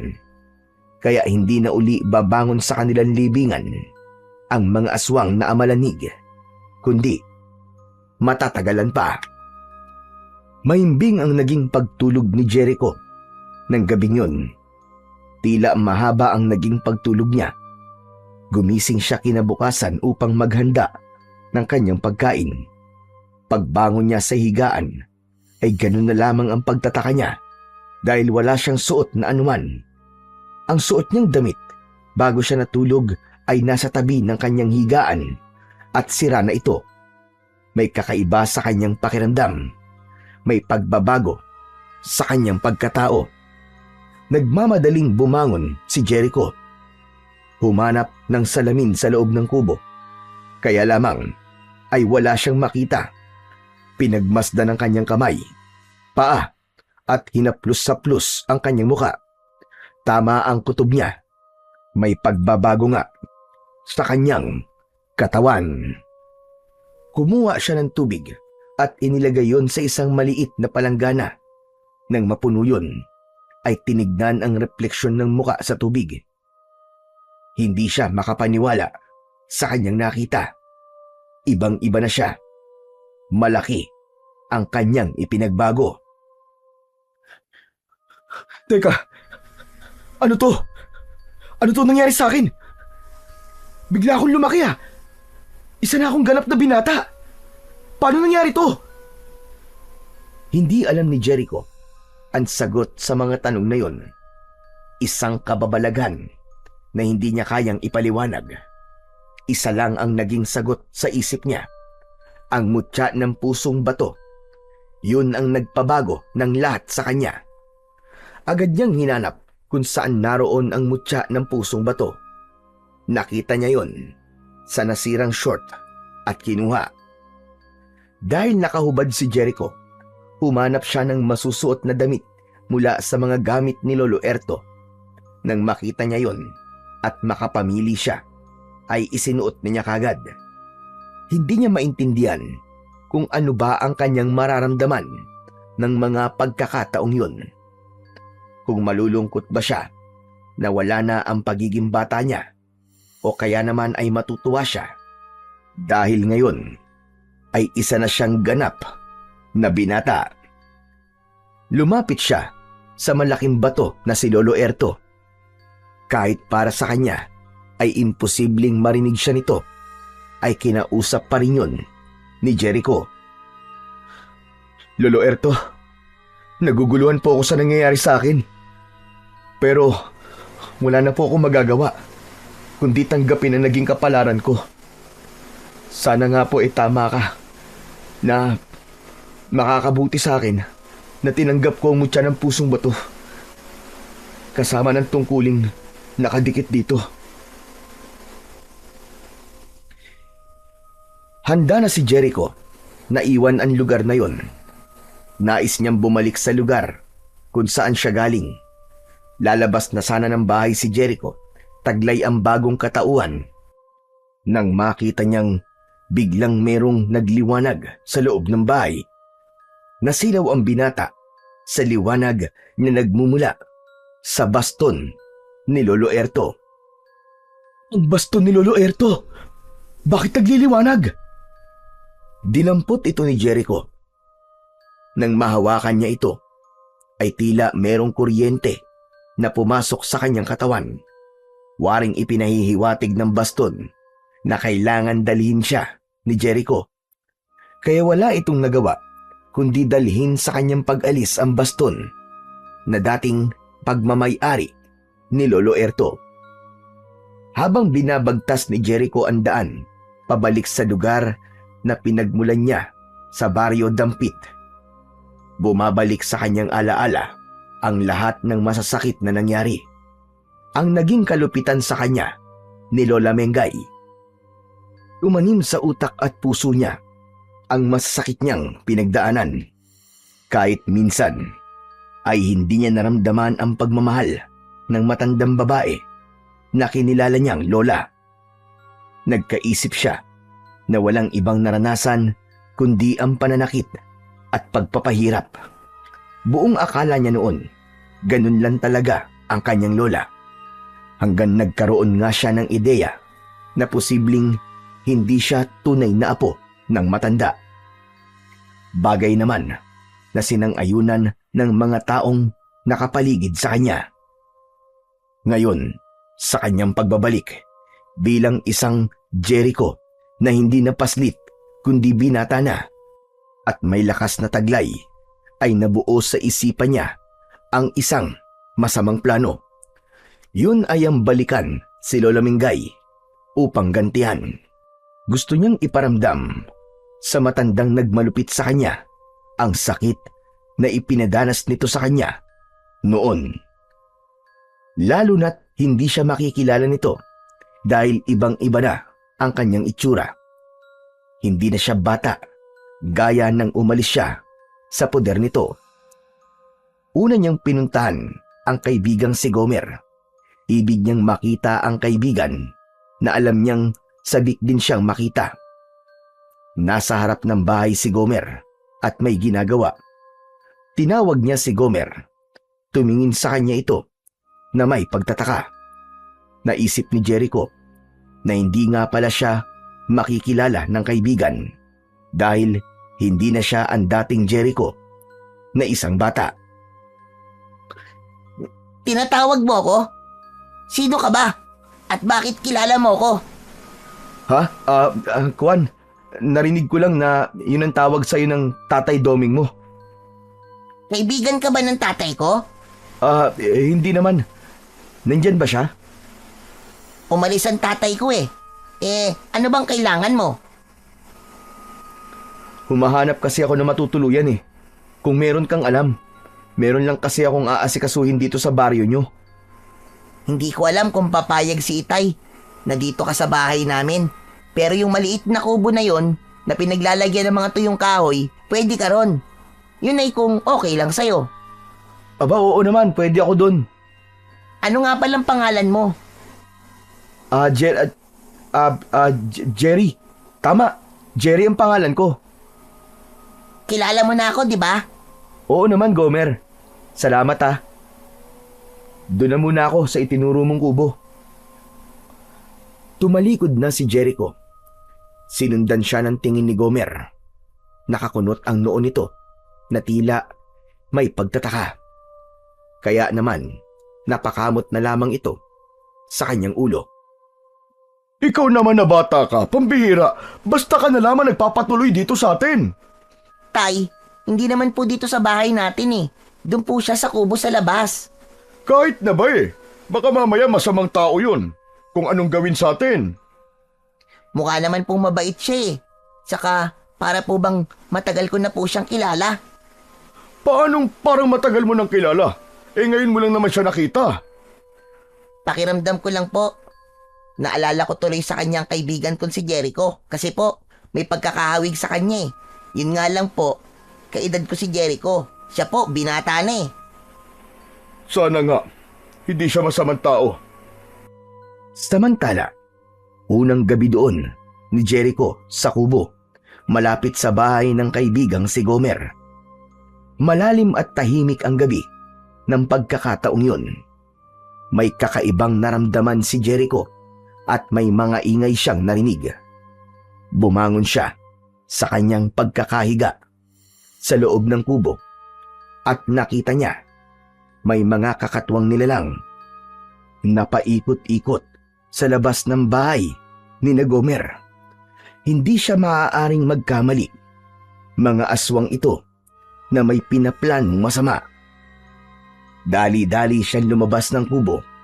Tiniyak niyang nasa kanyang katawan ang mutya ng pusong bato, samantalang ang baston ni Lolo Erto ay mahigpit niyang hinawakan.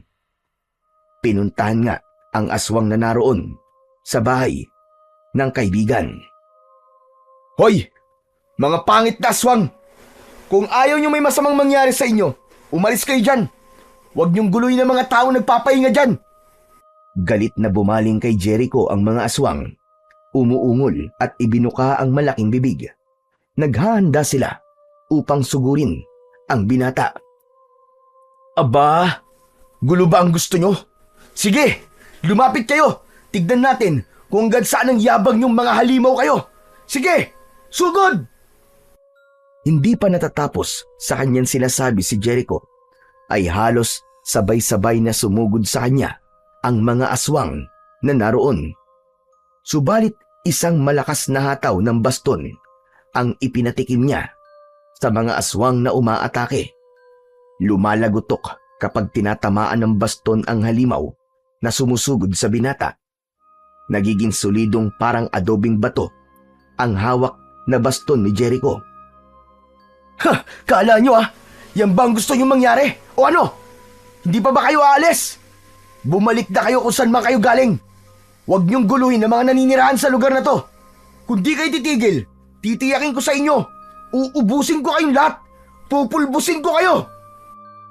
Subalit tila walang naririnig ang mga aswang, kundi inulit lamang nila ang pag-atake kay Jericho.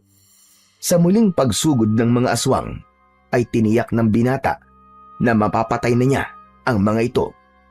Paulit-ulit niyang ipinanghampas ang hawak na baston. Mas malakas at mas matindi ang ginawang paghataw ni Jericho. Halos sumabog ang utak ng aswang sa lakas ng pagkakapalo sa ulo ng mga ito. Pagbagsak sa lupa ay nangisay hanggang sa tuluyang malagutan ng hininga ang mga aswang. May iba pang sumugod kay Jericho at tila inulit lamang niya ang ginawa niyang paghataw sa mga naunang aswang na umatake sa kanya. Samantala, nagising sa ingay at kaguluhang nangyayari sa labas ng bahay ang mag-amang Gomer at Doming. Lumabas sila upang alamin ang nangyayari, kaya kitang-kita nila kung paanong nakipaglaban si Jericho sa mga aswang. Siya ba yung sinasabi mong nakituloy sa kubo natin, anak? Opo, tay. Siya si Jerry. Lumalaban po siya sa mga aswang. Napakatapang niya at tila may kakaibang lakas. Sabi ko na sa inyo, tay, mabait siya eh. Tignan nyo, inililigtas niya tayo sa ginagawang pagsalakay ng mga aswang. Galingan mo, Jerry! Patayin mo mga aswang na yan! Diyos ko, kung wala pala siya rito, baka kung ano na nangyari sa atin. Kaya tama-tama ang pagdating niya rito sa lugar natin, anak. Nagawa niyang pigilan ang pag-aasik ng lagim ng mga aswang. Nagtagumpay si Jericho laban sa mga kampon ng kadiliman. Nagkalat ang mga aswang na wala ng buhay. Lumapit naman ang mag-ama kay Jericho. Nakita namin ng tatay ko ang ginawa mo, Jerry. Grabe, ang galing mo. Ang astig. Ang angas ng ginawa mo. Utang ko sa'yo ang buhay namin ng anak ko, Jerry. Ah, wala po yun. Malaki rin po ang utang na loob ko po sa inyo, Mandoming. Ha? Utang na loob? Ano ba sinasabi mo? Ngayon lang naman tayo nagkita. Ah, wag niyo na pong intindihin yun. Basta gagawin ko po ang lahat para tulungan po kayo. Hindi ko hahayaang may masamang mangyari sa inyo ni Gomer. Maraming salamat sa'yo, Jerry. Iniligtas mo kami ng anak ko. Sana, kaya ko rin gawin yung ginawa mo, Jerry. Para kapag may sumugod uling mga aswang, kayang-kaya ko silang harapin. Siya nga pala. Mas mabuti siguro. Doon ka na lang sa loob ng bahay namin. Huwag ka na dito sa kubo. Oo nga po, Tay. Hindi bagay na doon tutuloy sa kubo si Idol. Idol? Oo, idol na kasi kita ngayon eh. Lodi kita kasi ang astig ng ginawa mo. Pinatay mo yung mga aswang. Inilapit ni Jericho ang kanyang kuyom na kamay kay Gomer. Oh, fist bump muna tayo. Ayos! Nakipag-fist bump si Gomer kay Jericho, pero naroon ang pagtataka sa kanyang muka. Oh, bakit Gomer? Wala. Naalala ko lang ang kaibigan ko. Kasi ganyan na madalas namin ginagawa eh. Peace bomb. Siya sige, mabuti pa siguro doon muna tayo sa loob ng bahay. Maghahanda ko ng pagkain natin. Baka gutom na ton si Jerry. Bago sila pumasok ng bahay, ay iginala ng tatlo ang kanilang paningin sa paligid. Wala na ang mga nakahandusay na katawan ng mga patay na kampon ng kadiliman.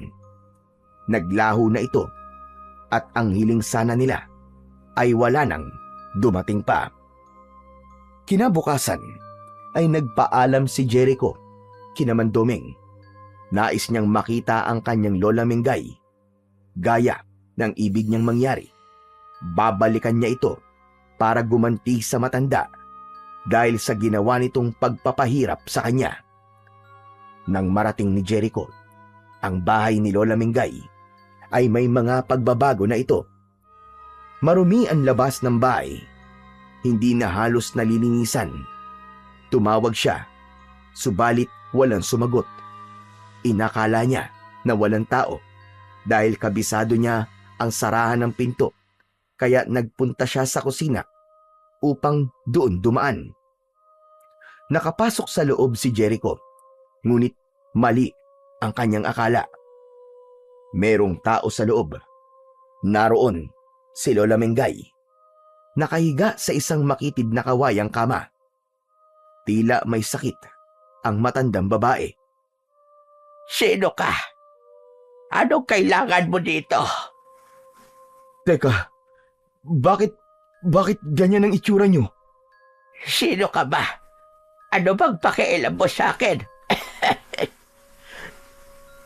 May sakit ba kayo? Wala ka na ron. Mataray pa rin at matalas ko magsalita si Lola Mengay. Subalit kapansin-pansin ang mahina nitong katawan. Sino ka ba talaga?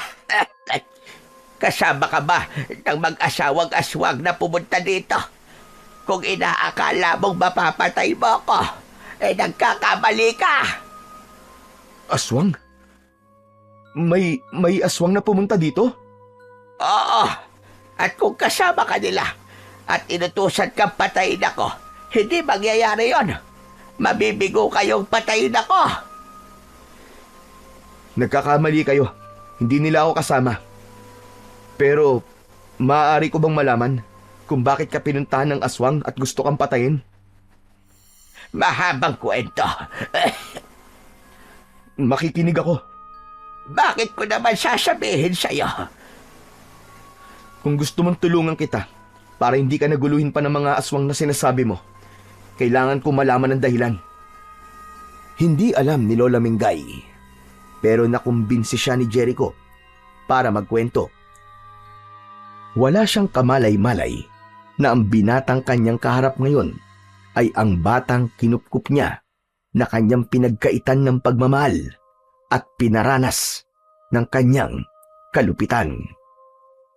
Walang itinago si Lola Mingay sa naging pagkikwento niya kay Jericho. Kaya natiyak ng binata na hindi nga siya tunay na apo nito, kundi anak siya ng mag-asawang aswang na pumatay sa kanyang asawa at anak. Gagantihan niya ang mga ito sa pamamagitan ng batang inampun niya. Naghihintay siya na hanapin ng mag-asawa upang kunin sa kanya ang anak, at pagkakataon naman yun ng matandang babae upang makapaghiganti. Yun ang totoo. Nagbalik na ang mag-asawang aswang at hinahanap sa akin ang batang kinuha ko na anak nila.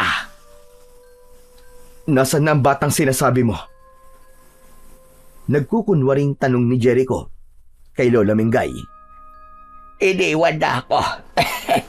Lumayas siya dahil hindi niya na kayang tumira dito sa akin. Dahil naging masama ka sa kanya. Oo, tama ka.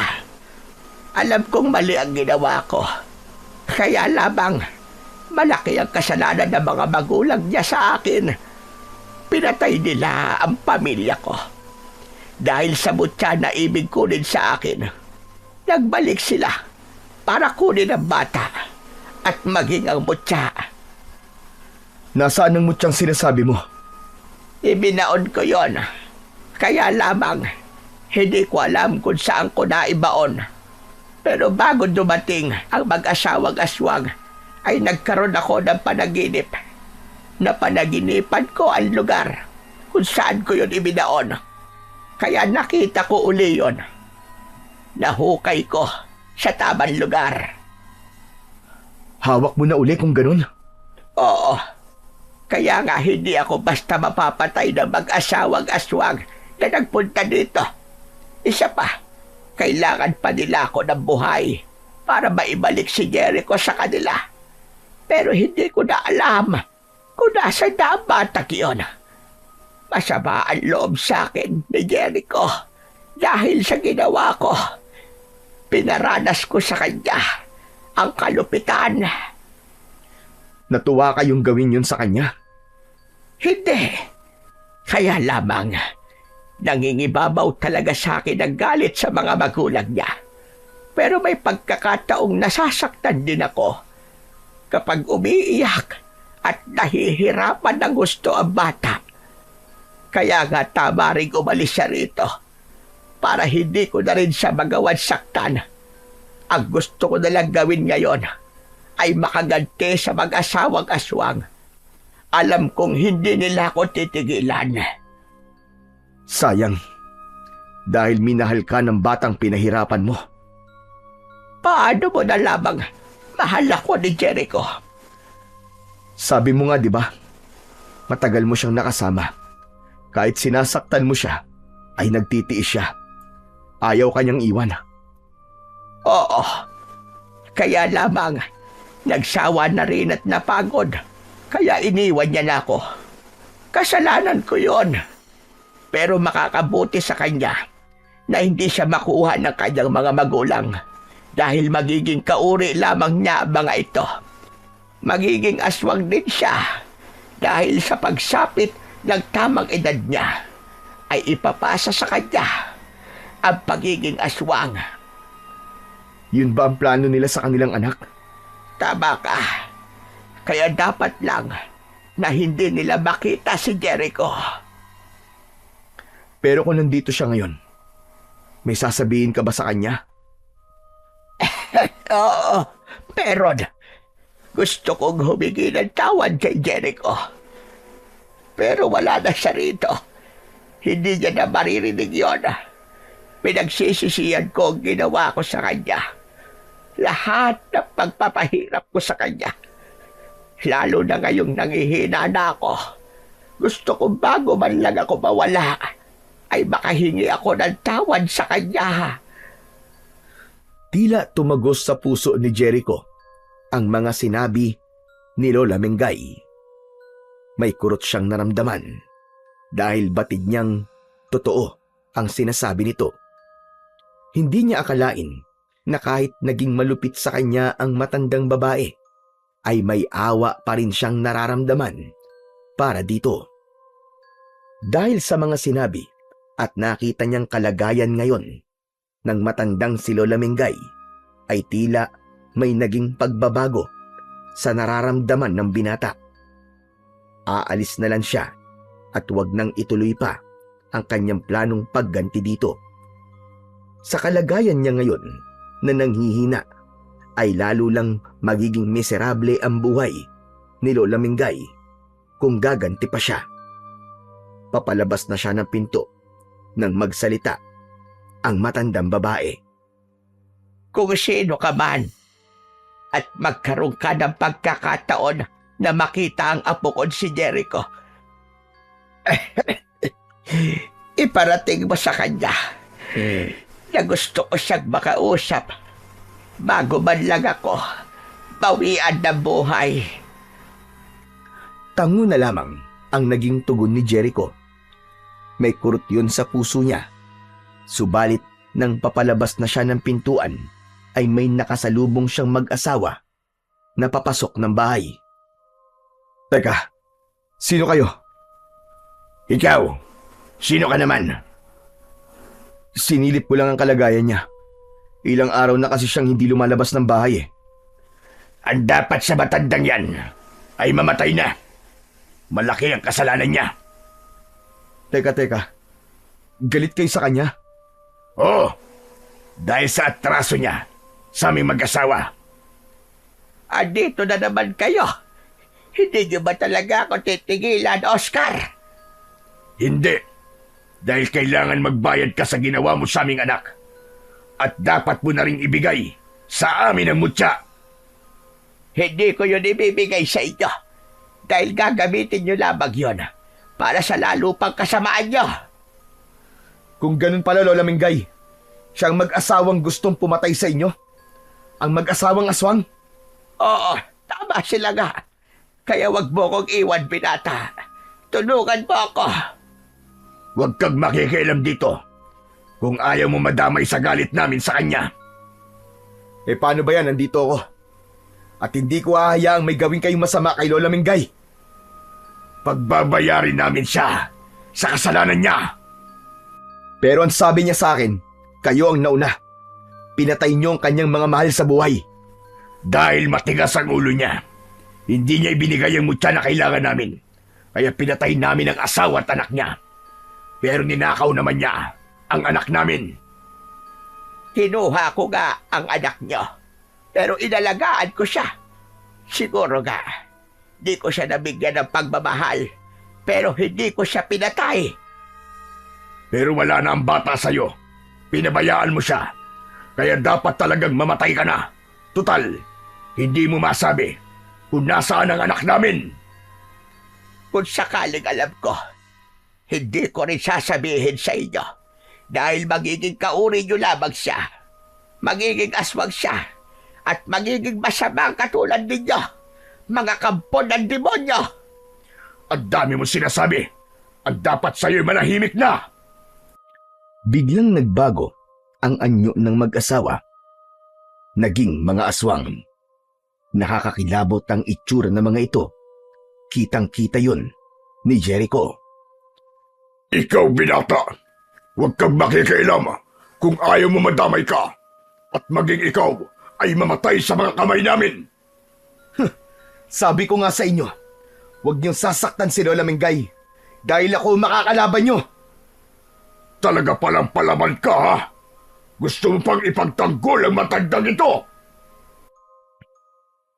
Hindi nakinig ang aswang na si Oscar kay Jericho, kundi sinunggaban nito si Lola Mingay, ngunit biglang humarang ang binata.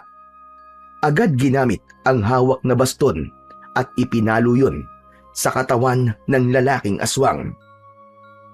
Agad namang tumulong ang babaeng aswang na kasama nito. Inatake rin ni Jericho, subalit ganun din ang ginawa ng binata. Isang malakas na hataw ng baston ang kanyang pinakawalan. Walang hiya ka! Gusto mo talaga sumali sa gulo? Pwes, ibibigay ko yun sa'yo. Biglang sumunggabang aswang na si Oscar kay Jericho. Nakahanda naman ang binata. Maigpit niyang hinawakan ng baston at iniharang yun ng diretsyo sa kanyang katawan. Kaya sa ginawang pagsalakay ng lalaking aswang, ay bumaon ang baston sa katawan ng halimaw. Humiyaw ang aswang nang tumagos ang baston sa katawan nito. Hinugot yun ni Jericho, subalit umaagos at pumupulandit ang dugo mula sa nabutas na katawan ng aswang. Lalo namang nagwala sa galit ang babaeng aswang. Handa siyang ipaghiganti ng asawa. Dumamba ang babae mula sa likuran ni Jericho. Galit na galit, subalit hindi nagpaapekto ang binata. Nagpagulong-gulong siya habang nakayakap sa gawing likod niya ang babaeng aswang. Hindi niya magamit-gamit ang baston. Hindi niya tamaan ng aswang dahil nakakapit sa kanyang gawing likuran. Sa pagkakataong yun ay naalala ni Jericho ang mutya na nasa kanyang bulsa. Pilit niyang inapuhap yun at nang makapa niya ay agad na inilabas. Idinikit niya ang mutya ng pusong bato sa katawan ng aswang na nakakunyapit sa kanyang likuran. Nagwala at pumalaw ang aswang. Nag-init ang kanyang pakiramdam at umusok ito hanggang sa makabitiw yun mula sa pagkakakapit sa kanya. Habang umuusok ang katawan ng aswang, ay nakita niyang tila naninigas ang kabuuan nito. Maya-maya ay hindi na ito gumagalaw at naging isang matigas na bato. Nag-aagaw buhay naman ang lalaking aswang habang umaagos ang masaganang dugo sa katawan. Nilapitan ni Jericho at idinikit din sa lalaking aswang ang hawak na mutya ng pusong bato. Katulad ng nangyari sa babaeng aswang, ay umusok ito at unti-unting nanigas ang katawan at naging matigas na bato. Ang hawak niyang baston ay ginamit niya upang ipalo sa aswang na nagmistulang matigas na bato. Pagkaraang ipalo ni Jericho ang baston sa mga aswang na naging bato, ay nadurog ito sa maliliit na piraso. Kitang-kita ni Lola Mingay ang pangyayaring yun na manghang-mangha sa mga nangyari. Wala na ang dalawang aswang na kanina lamang ay kinakatakutan niya. Sa naging kamatayan ng mga ito ay tila na ipaghiganti na rin niya ang mga mahal sa buhay na pinatay ng mga ito. Salamat sa iyo, binata. Salamat. Tapos na ang problema ko. Sabi ko nga po sa inyo, Lola Mingay, hindi ko kayo pababayaan. Kaya lamang, may isang bagay pa akong ibig mangyari. Ano po yun? Tulungan mo akong makita uli ang aking apo. Namimiss niyo po ba siya? Hindi ba galit kayo sa kanya? Hindi sa kanya. Sa mga magulang niya. Pero wala na sila ngayon. Nakuha ko ng hustisya na hanap ko. Gusto ko naman bumawi sa mga naging kasalanan ko sa aking apo na si Jericho. Tulungan mo ako, binata. Tulungan mo ako. Umalis na si Jericho, pero hindi maalis-alis sa isip niya ang mga sinabi ni Lola Mingay na ibig niyang makita ang apo. Nagawang patayin ni Jericho ang kanyang mga magulang, pero wala siyang anumang pagsisising naramdaman dahil nakita niya kung gaano kasama ang mga ito. Isa pa, hindi rin makakabuti sa kanya na makilala siya ng mga yun. Gaya ng sinabi ni Lola Mingay, ipapasa lang nito sa kanya ang pagiging aswang. Bagay na ayaw niyang mangyari. Hindi niya gugustuing maging aswang upang maghasik ng lagim at puminsala ng mga tao. Isa pa, taglay niya ang pagiging antingero dahil sa mutya ng pusong bato na ipinagkatiwala sa kanya ni Lolo Erto. Mas gusto niyang ipagpatuloy yon kesa ang maging isang kampon ng kadiliman. Umuwi si Jericho sa bahay ng kaibigan. Walang tao ron. Wala sa loob ng bahay sina Gomer at Mandoming.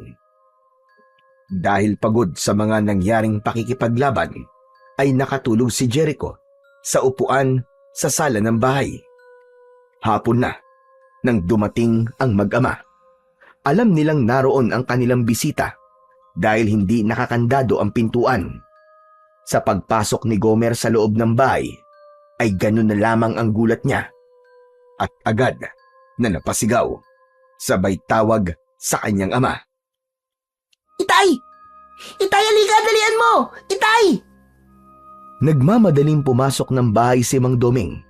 Nagulat din ang lalaki nang makita kung bakit pasigaw siyang tinawag ng anak na si Gomer. Itay, tignan mo! Si Jericho! Nandito si Jericho, Itay! Aba, oo nga. Bumalik na ang kaibigan mo. Nagising at tila naalimpungatan naman si Jericho sa ingay. Agad siyang niyakap ni Gomer nang makitang gising na siya. Jericho! Salamat! Salamat, nagbalik ka na, Jericho! Jericho? Anong Jericho? Teka, Dahil nagtataka si Jericho, kaya pinagmasdan niya ang kanyang kamay at hinawakan ng muka. Nagbalik nga siya sa pagiging bata. Maging ang suot niyang damit ay lumuwag sa kanya. Teka lang. Yang suot mong damit, Jericho. Kung di ako nagkakamali, yan ang suot na damit ni Jerry. Yung binatang pinatuloy namin at nagligtas sa amin sa mga aswang. Hala, oo nga po, Tay. Teka nga, Jericho. Huwag mong sabihin, ikaw si Jerry. Tama ba? Ikaw nga ba yun? Hindi nakasagot si Jericho, kundi ngumiti lamang ang binata. Sapat na yon para masagot ang tanong ng kaibigan niyang si Gomer. Kung ganun, aba, paano nangyari yun? Sa halip na mag-usisa pa, si Mandoming ay ikinuwento na lamang ni Jericho ang mga nangyari sa kanya, pati ang ginawa niyang pagliligtas kay Lola Mingay sa kamay ng mag-asawang aswang. Hindi naman makapaniwala ang mag-ama sa mga ikinuwento ni Jericho. Kinabukasan ay bumalik si Jericho sa bahay ng kanyang Lola Mingay. Hindi makapaniwala ang matandang babae nang makita ang kanyang apo na si Jericho. Kung dati galit ang isinasalubong ng matandang babae, ngayon ay isang matamis na ngiti at yakap ang isinalubong ni Lola Mingay kay Jericho. Salamat! Maraming salamat at nagbalik ka, Apo! Jericho, patawarin mo ako, Apo, sa lahat ng ginawa ko sa iyo. Hindi na galit ang Lola. Pangako, babawi ako sa iyo, Apo. Lola Mingay, salamat po. Salamat po, tanggap niyo na po ako. Sorry din po kung lumayas ako. Naiintindihan kita, Apo. Pero kalimutan na natin yon. Gusto kong magsimula ulit tayo na magkasama, Apo ko. At gaya ng pangako ko, ibang Lola Mingay na ang makakasama mo. Minsan pa ay niyakap ni Lola Mingay si Jericho. Naramdaman na ng bata ang init ng yakap ng kanyang lola na matagal niya nang kinasabikan. Hindi man sila magkadugo, pero mananatili ang pagmamahal nila sa isa't isa bilang maglola. Mamamalagi rin kay Jericho ang tungkuling tinanggap niya mula kay Lolo Erto. Ipagpapatuloy niya ang maging tagapagtanggol at kalaban ng mga kampon ng dilim. Hanggang taglay niya ang mutya ng pusong bato. mahirap man maunawaan ni Jericho ang mga nangyari sa kanya, ay bahagi na yon ng kapalarang nakatadhana sa kanya na nababalot ng hiwaga. Dahil sa bigat ng ating pinagdadaanan at sa mga nangyayari sa ating buhay, ay nahuhulog tayo sa maling desisyon dahil din sa kawalan ng pag-asa.